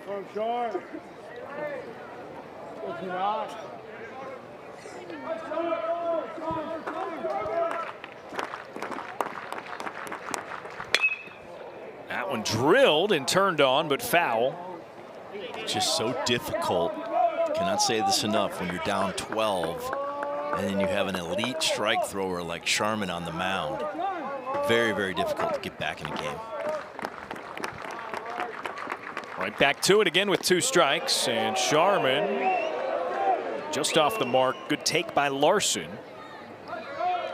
And it's 2-2. It's been a weird start for Sharman just because of all the lulls in the success of the Clemson offense. He's had to take some big breaks. 2-2 hit skyward. Larson slams his bat down as he runs it out. Purify there for the catch. 1 down. To your point, DV, you have to be mentally tough when your team's so offensive and you're sitting over there for sometimes 15 minutes. The first inning, 32 minutes. Yeah. It's a mental grind more than a physical grind. Obviously, you'd like that lead any time of the week, but any time of the year. I mean, even in the 3rd inning, Clemson scored 3 and sent 7 batters up. That's not a typical frame. There's another high bounce off of the plate. A chance to run it out as Solier does. The dirt must be firm around the home plate circle. The ball's really jumping up high on balls beneath the barrel. Look at that. Those are high choppers. And just too much air underneath that ball. The speedy BC runner down the line. So here's Solier at first again with one away. We saw this earlier. And he and Sharman did quite the lengthy game of cat and mouse over there. McWang first pitch swinging, pulls it into the bullpen. Foul ball makes it 0-1.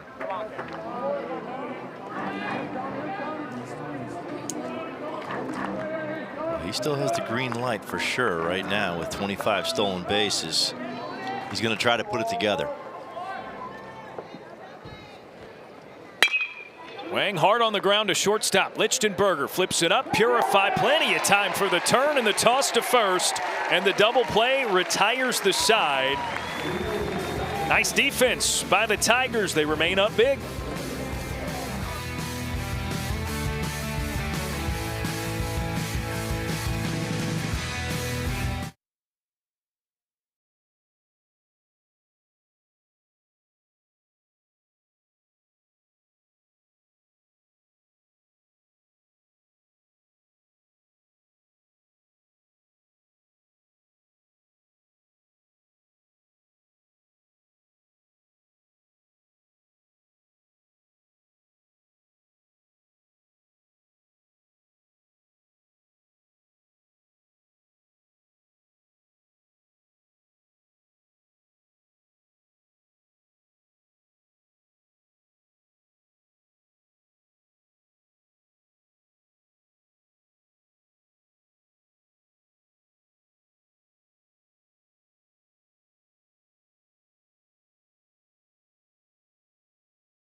Doesn't get a lot bigger than this. Run straight for the breakaway. Who will emerge? We'll see. Oh, it'll be here before we know it, Coach Mo. May 19th on ACC Network, the start of the ACC Baseball Championship. With that new format introduced last year, all 16 teams, you're in. You got byes and double byes, but everybody's in. It's single elimination, and it is a lot of fun. Honored to be working the tournament this year. Yeah. Be working some of those first early games with Wes Durham, my partner, and it should be exciting in Charlotte. Another new pitcher, Peter Schaefer, on the mound now for Boston College as they continue to shuffle things around and try to find something that maybe is going to give them a chance to get back into this one. And if not, I mean, really, they're just kind of trying to survive the day and get it to game 3 and try to win that one tomorrow. Right. You want to save your best guys in your pen if you're not going to get back in this thing and try to win 2 out of 3 on the road in Clemson. That's probably the strategy right now in the Boston College dugout for sure. Needing strikes, though. Strikes are the key. Throw it in there and make the Clemson hitters earn it. Some quick innings and then get your offense back in the dugout. 2-0 to Tyler Lichtenberger. Started the double play that retired the side prior to the break at shortstop. And a nice little day, couple of RBI hits. 2-0 popped up. Now into foul ground. And it's caught by Serwick from third.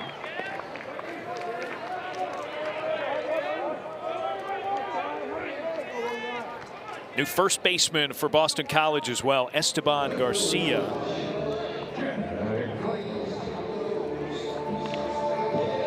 In place of Nick Wang.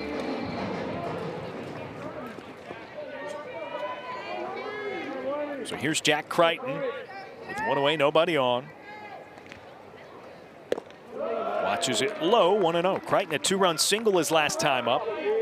Stole second and came around to score as well.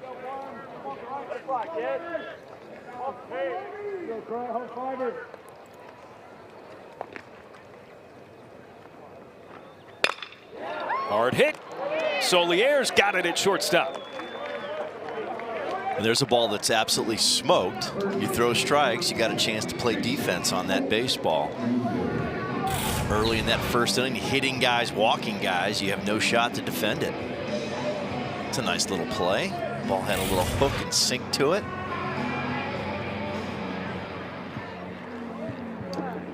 You fill it up, DV, you got 10 chances for an out. 9 defenders and a strikeout. Fouled back off of the handle by Jason Foltz Jr. Cannot defend a walk, a hit by pitch, or a home run. The only 3 things on the field that you cannot defend.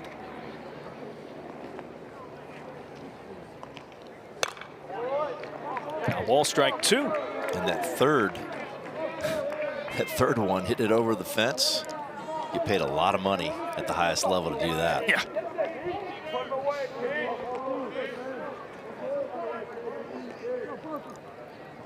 Pitch number 8 on the frame for Schaefer, and he gets a come around for strike 3. 8 pitches, 3 batters faced, all retired by Peter Schaefer. How about that? Best inning right here for the Birds. I mean, the ball's exploding up in the strike zone. Got to get their offense going.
This is ACC Baseball presented by Auto Owners Insurance. Back with you from Doug Kingsmore Stadium, where they just wrapped up the tractor race. I love it. I like the lean forward. You saw that Yeah. one youngster? It's like he's sprinting. Got the technique. You lean forward through the finish. Big game for Clemson here in game 2, up 12 after an 11 spot in the first inning, and they've still got Michael Sharman going strong. Yeah, I mean, he's been efficient. They're up 12, throwing it in there. Had a 7-pitch inning, the last inning, and looking for more of that. Got some help, a double play up the middle to retire the side in the 5th. It is just clicking on all cylinders for the Tigers in their effort to force a rubber match with one of the top teams in the ACC tomorrow.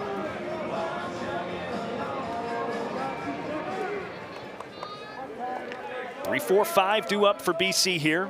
Ty Mainolfi, Gunnar Johnson, and Danny Serwick as the first is pulled foul.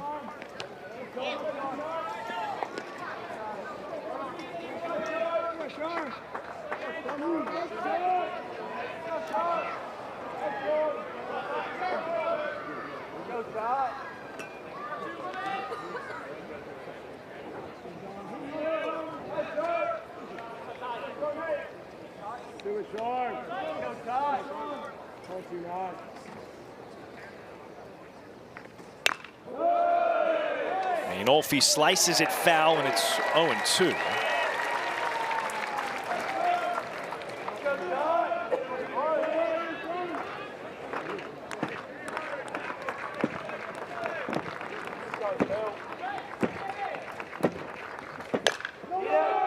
Bounced right side. Gloved eventually. Mainolfi dodged the tag initially and then got, well, out of sorts. He's out. Good job of avoiding the tag. Had to kind of go out of the baseline a little bit and just could not get his body back to the bag. Just knocking that ball down, Gaffney, and then having the presence of mind to come back and make the tag on Mainolfi. So Gaffney unassisted on the first out.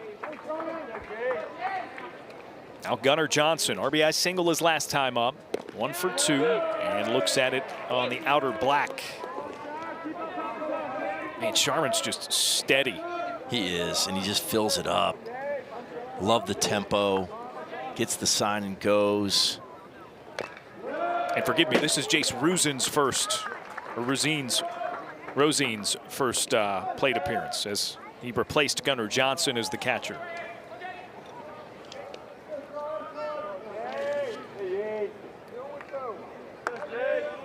So Rosin just 4 for 23 this season.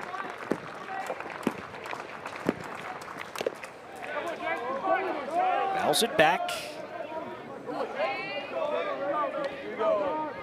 90 on his hands right there. Really good pitch from Sharman. Still 0-2. Seems like he's been 1-2, 0-2 a lot in this baseball game. 1 ball, 2 strikes. He had a 2-2 count in the 5th. A 2-1 count in the 3rd. Other than that, he's been ahead. He doesn't understand how to count 3 and 4. They just don't work for him, right? It's just 1 and 2. He avoids 3, he avoids 4 in the count. Sharman 2-2, misses outside, and it's a full count. Well, there you go. That's on us. That's the first one of the day. First time a Sharman count with him pitching today has reached 3 balls. Yes, and that's totally on us because we're bragging on how he never does it, and here we go. Foul ball, so Rosin stays alive, and we'll see an 8th pitch. I'm going to let you take the blame for that because you feel so inclined. I say what I see. I'm going to do no such thing. I don't think I have any bearing on what happens. Look at that. That's ball 4, first walk of the day. Exactly. It's a shocker in this baseball game from that left-hander.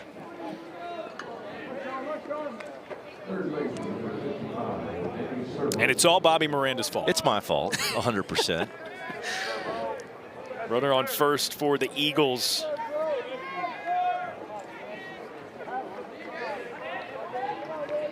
Danny Serwick is the batter.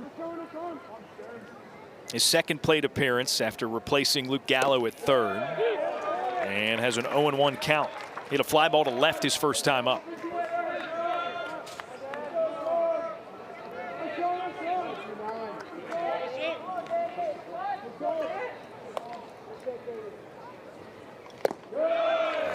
Good breaking ball right there.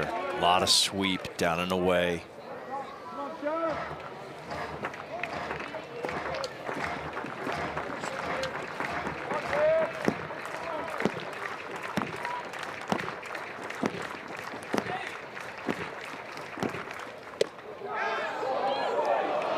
Sharman thought he had strike 3 there. Wow. A lot of people thought that was strike 3. The ball must have stayed just a smidge on the upper inner half outside the strike zone. Let's take a look at it right here. Yeah, it might have been just a little up and in, possibly. Lazy fly ball out to right field and a sliding catch for Tristan McClatty. Basically the same pitch, up and in. This time swings the bat, results in an out. Serwick maybe thought he got away with one, taking the one I think before. so. You got to swing at that the next time. If you take it the first, it's a nice little play right there with McClatty.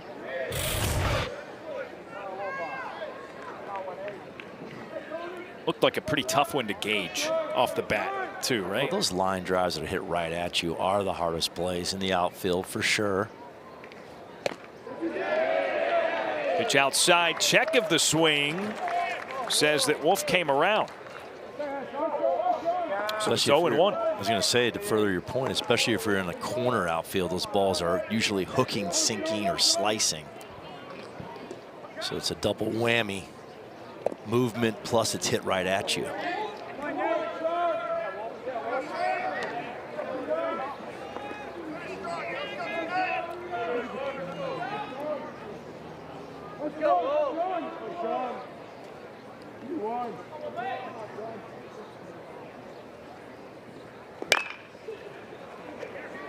Bouncer to shortstop.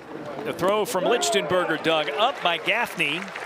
Nice play defensively, and it retires the side. It strands a base runner. Michael Sharman continues to roll, as do the Tigers.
Clemson remains up by a lot, 12 to be exact, as they try to climb out from the bottom of the ACC standings. And Bobby Moe, I mean, other than the conference record, look, they're out of the picture right now, especially according to that recent projection by D1 Baseball. But you look at the RPI, the strength of schedule, if they can just piece together some wins down the stretch here, it's a tall order, but there is a path.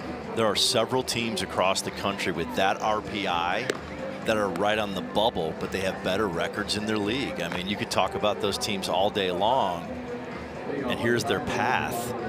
Remaining opponents, of course, Boston College having a great season, top 25 RPI team. Coastal Carolina, Florida State, both hosts at this point by the projections. Virginia Tech is trying to creep their way in. They've got a great RPI. I mean, again, the schedule by nature of what it is probably going to help a little bit. That RPI number for the Tigers, you just need to get some wins down the stretch. And then have a run in the ACC tournament as well. Go deep, deep, deep in that tournament. And there is a path. There is a chance for sure.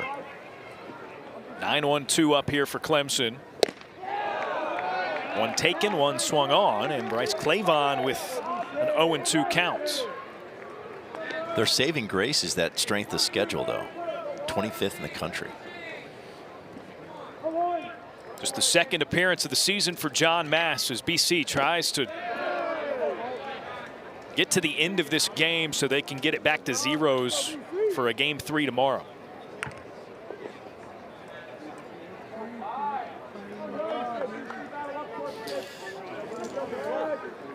And you mentioned a run in the ACC tournament. Yes. So swing and a miss. Clavon down on strikes. I was going to say, you might have wondered if you're watching earlier in the game, Clemson gets up to that 11-0 start. And then it felt like maybe they were sending runners even more. Yeah. And they're really trying to pile on. Well, that's not bad sportsmanship on part of the Tigers. Ty Marshall pinch hitting for Clemson here. It's not bad sportsmanship because when you look at trying to eke your way ahead into maybe one of those top 8 seeds, 5 through 8 at the ACC tournament, get a one-day bye or a one-round bye. Top 4 seeds, which is where Boston College pretty firmly is, automatically gets to the quarterfinals.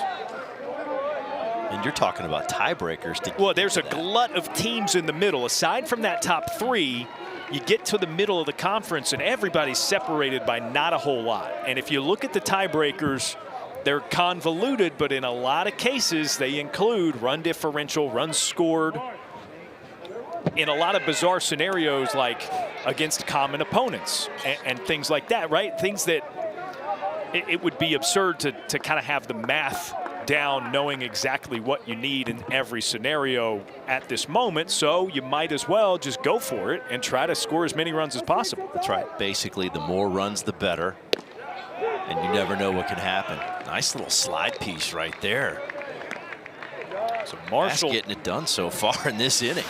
Marshall down looking. Here is a look at those ACC standings. I mentioned the top 3, Georgia Tech, North Carolina, Boston College. Now, again, if you are to assume that Clemson hauls off some wins down the stretch in the final few weeks, they're going to find their way into this middle territory with the teams around 500 or slightly below. That is where you could use the help of tiebreakers getting into that top 8. All right, if you win this series, you're at 8 wins. You win another series, you're at 10 wins. Say you get a sweep in there possibly. I mean, now you're looking at 11, 12-ish. 12-ish. And again, I mean, that is an optimistic outlook if you're trying to forecast for the Tigers, but Clemson's coaching staff, that's what you have to do at this point, right? You have to play in the event that you're going to get those wins necessary.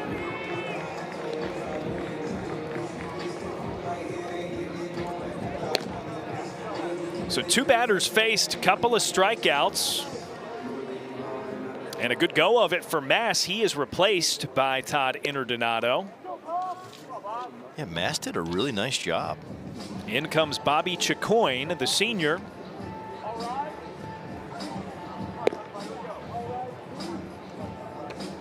So with 2 down, he'll face Luke Gaffney. Another limited appearance right-handed pitcher. Only 3 appearances, 2 innings on the season. T.I. just trying to get a lot of work with some of these guys that haven't seen much ACC action. Trying to save his pen if they do not get back into this game, or if they do. If this game gets tightened up, you'll see some of their top relievers back in this mix here on Saturday.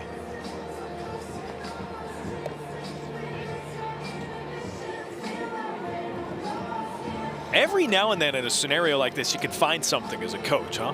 Absolutely. You send a guy in there who's only made 1 appearance so far this season, and he faces a couple of good hitters and fans them both. It's like, okay, nice job, kid, on to the next one. But now you're in the back of my mind next time I need somebody.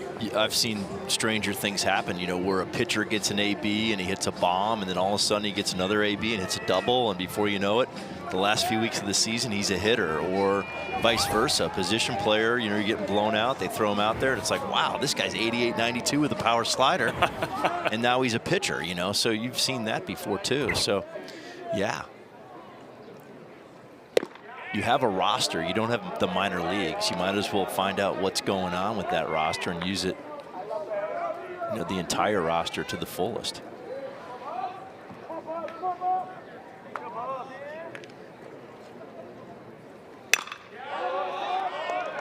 Gaffney sends it foul. He's got 1-1. Kind of putting the bow on the Clemson path, though, to the tournament. They just need to get hot. They need to get on fire where you can run off like 10 of 12 or something like that. And they could really jump up RPI, jump up in the standings, make a run in the tournament. And it would be a great story. Well, I'm sure if Eric Bakich could bottle up whatever was going on with the offense in the first inning and package it, take full cases of it for the guys to drink for the remaining weeks of the season, he would. Then again, I love his comment. You asked him, you know, what was said? What was it? He goes, I don't know. Which, you know, I love the honesty. It's fantastic. Guys just came to play. They had a great approach up there. And then, you know, he did multiple things, though. The running game, the bunting game, power. There's another hit by pitch. Gaffney grazed by it, and he'll reach first base. That's the 6th batter hit by a pitch today. I was just looking that up. I wonder if it was 5 or 6. That's a big number right there, DV. For one team in one game, yeah, that is massive. Looks like maybe a pinch runner at first base. Luke Kissenberth.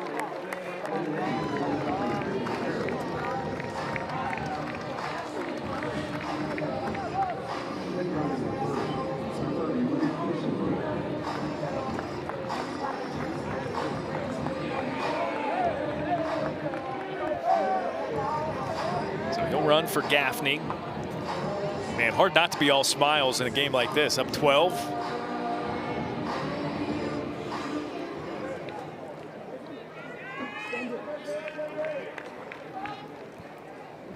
Now it's Jacob Gerald.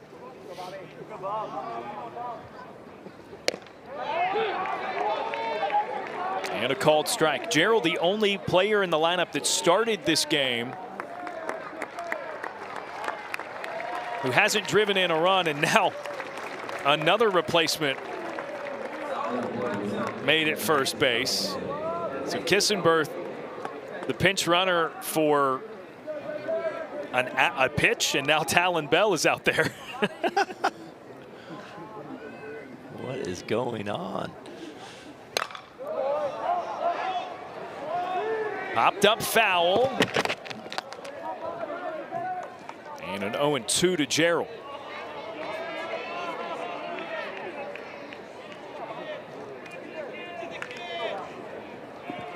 Our producer, Easton Smith, is saying that was his first appearance just to get out there on the field for a pitch, I guess. Okay, so I commented about his smile, thinking it was about the 12-run lead. There's something else there.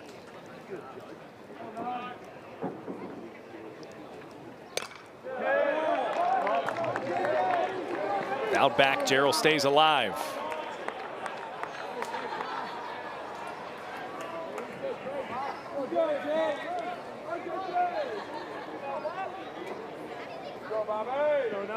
Nice work, Luke.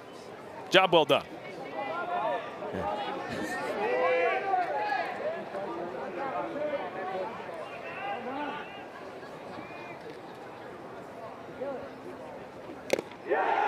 Foul tip, strike 3.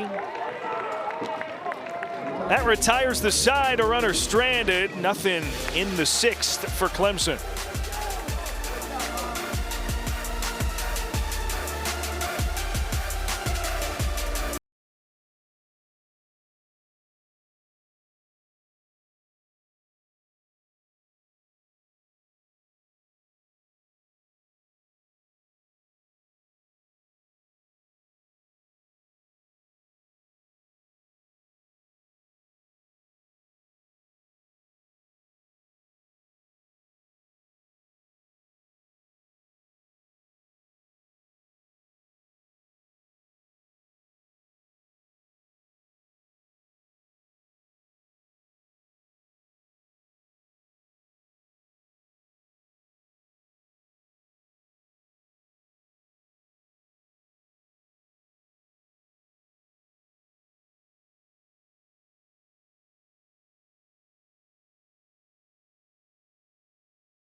ACC Baseball is presented by Auto Owners Insurance. Simple human sense.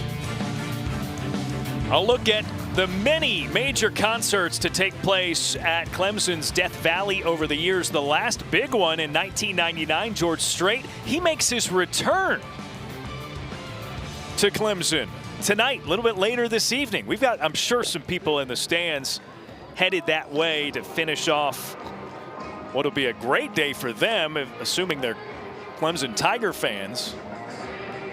And then seeing the legend tonight. I was gonna say, Bobby Moe, what's your favorite George Strait song? I'm not good at naming songs. You got, but you got nothing here?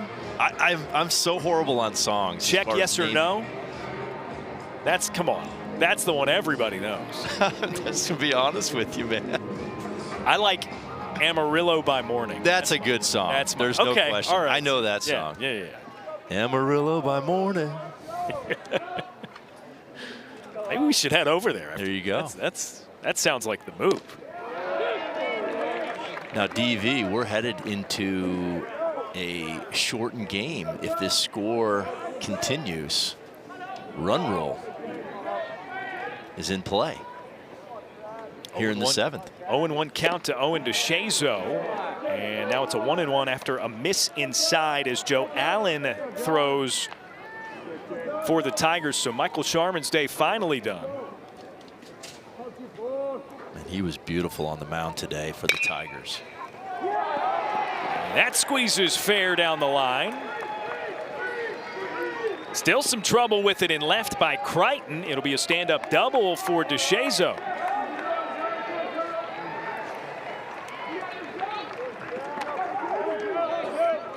Just a breaking ball. DeShazo got around that pitch. Hits it right inside the third base line for a double. Yeah, and forgive me, that's Talon Bell, not Crichton, who has since moved into the infield. Crichton's at first base now.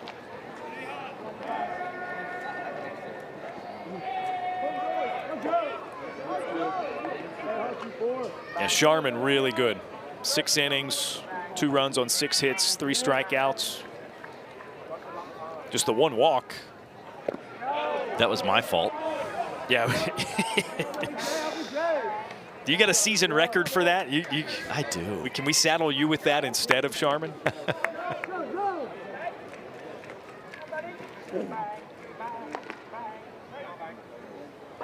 So you think about it, that was his first walk, obviously, his first 3-ball count of the day. Yeah, the only one. Didn't even flirt with a walk until that count. I guess that's how you throw 78 pitches early in the season when you had that tremendous game. Complete game on 78.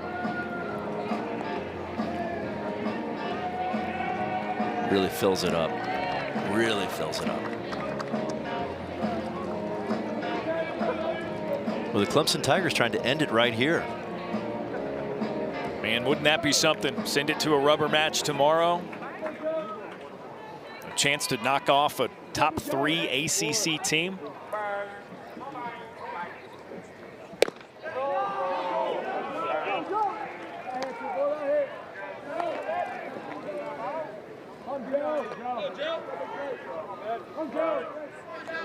So Ty Marshall in to catch as well now, as we mentioned the several defensive changes for the Tigers. There's a first pitch strike, or a first strike on the 4th pitch. Now 3-1.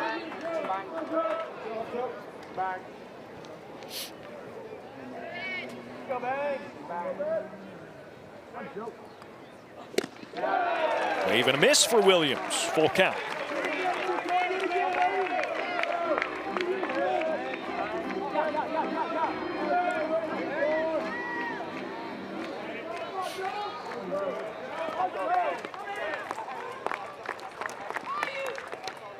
And hit by pitch.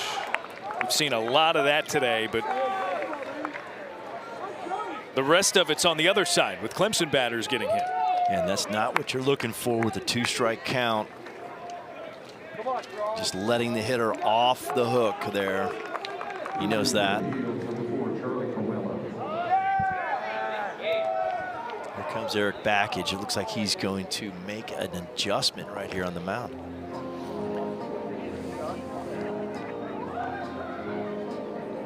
Well, it looks to be a pinch hitter for Boston College. Charlie Camella readying to hit.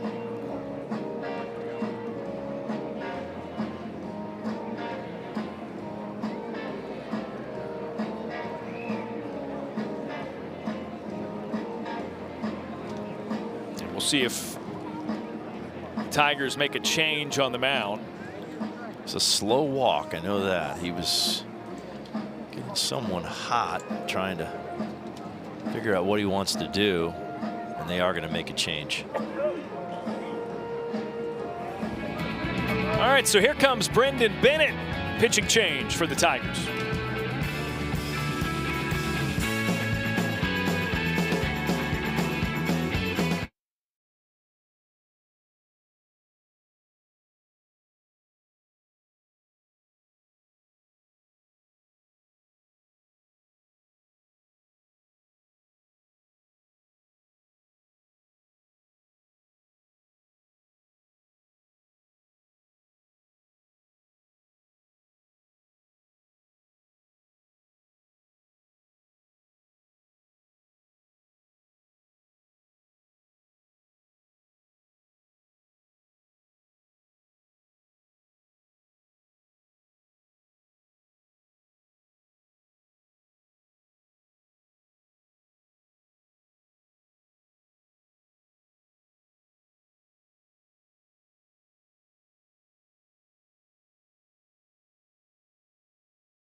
And a hit batter for Boston College in the top of the 7th. Their runners are at first and second, and a pitching change made by Clemson. Brendan Bennett, the left-hander, enters.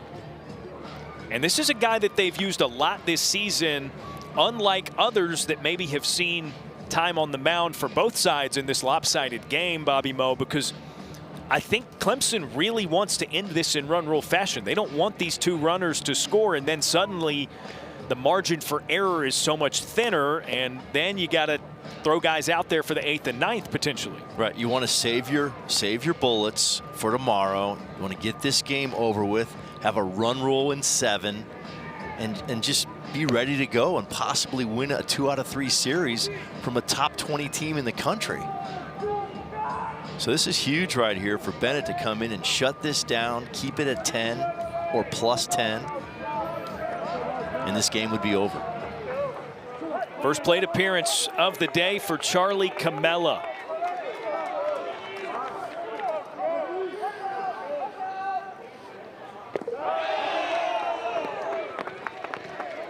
And like you said, DV, Bennett is one of their guys, 92 to 95, fastball slider guy. He's got power stuff. First appearance of the season at the plate for Camella, who swings and misses, and he's got 1-1.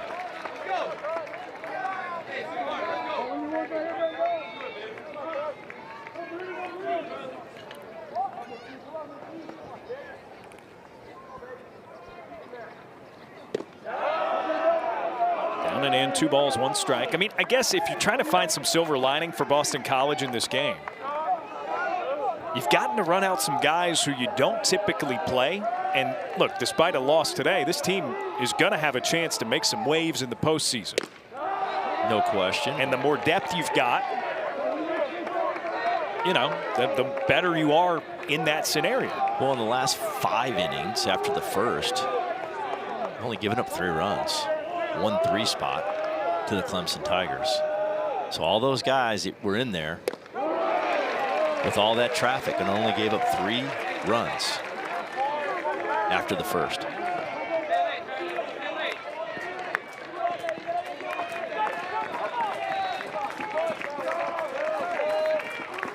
Full count to Camelo. Bouncer purifies way at second. Takes his time with a throw to first. So one away, that basically serves like it was a sac bunt for Camelo. And you get both runners into scoring position for the top of the order. And if you're Clemson right now, you just want to minimize. You actually have some room for error. You could have a run score here, have 2 score actually, and still be up 10. Finish the game, get a third out, and go to the house. Be ready to go tomorrow at 1-1 in this series. First misses high to Julio Solier.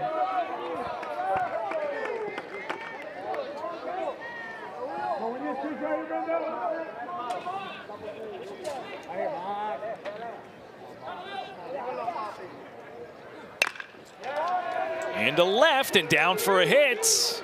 And here come those 2 runs. A 2-run single for Julio Solier, his 3rd knock of the day, and it makes it a 10-run game. Well, you know BC was not going to go down quietly, competing to the end. They're trying to extend this game and keep it moving forward. Just a good job of hitting on a pitch that's on the inner half and soft.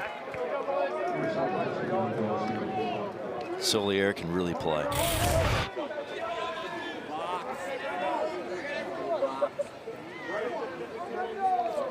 And probably going to run right here as well. Try to get in scoring position. Stays put on the first pitch to Esteban Garcia. First plate appearance for him after replacing Nick Wang.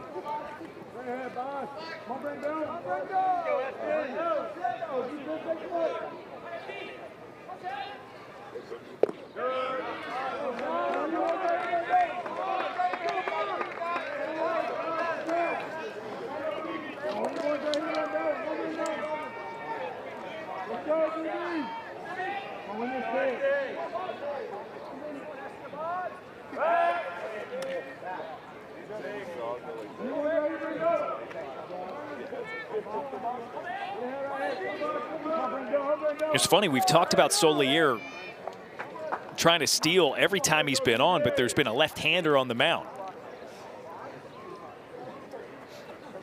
Every time, right? Because he started with not put it Sharman. together yet. Yeah. You know, he has 25 stolen bases on the season. Only been thrown out 3 times.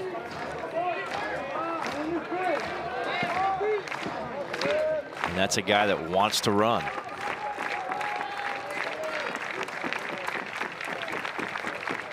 One and two, claps for Bennett, and it's fought off. Garcia will see another.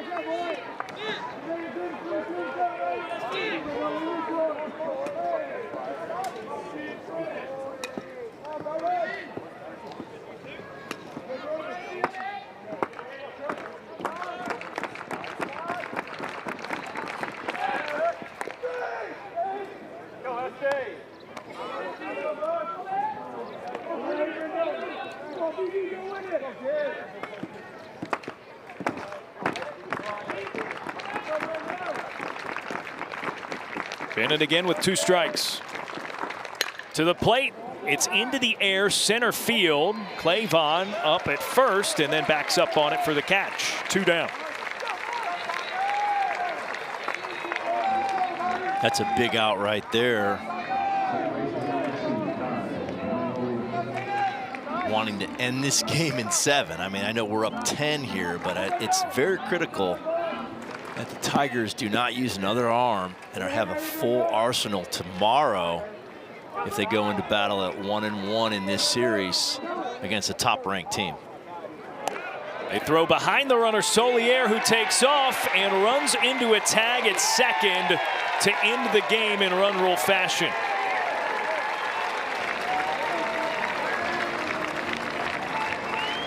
You know, part of that, BMO, might be best case scenario for BC too, because they don't have to burn any more arms before they try to secure the series tomorrow. But wow, What an effort by the Clemson Tigers.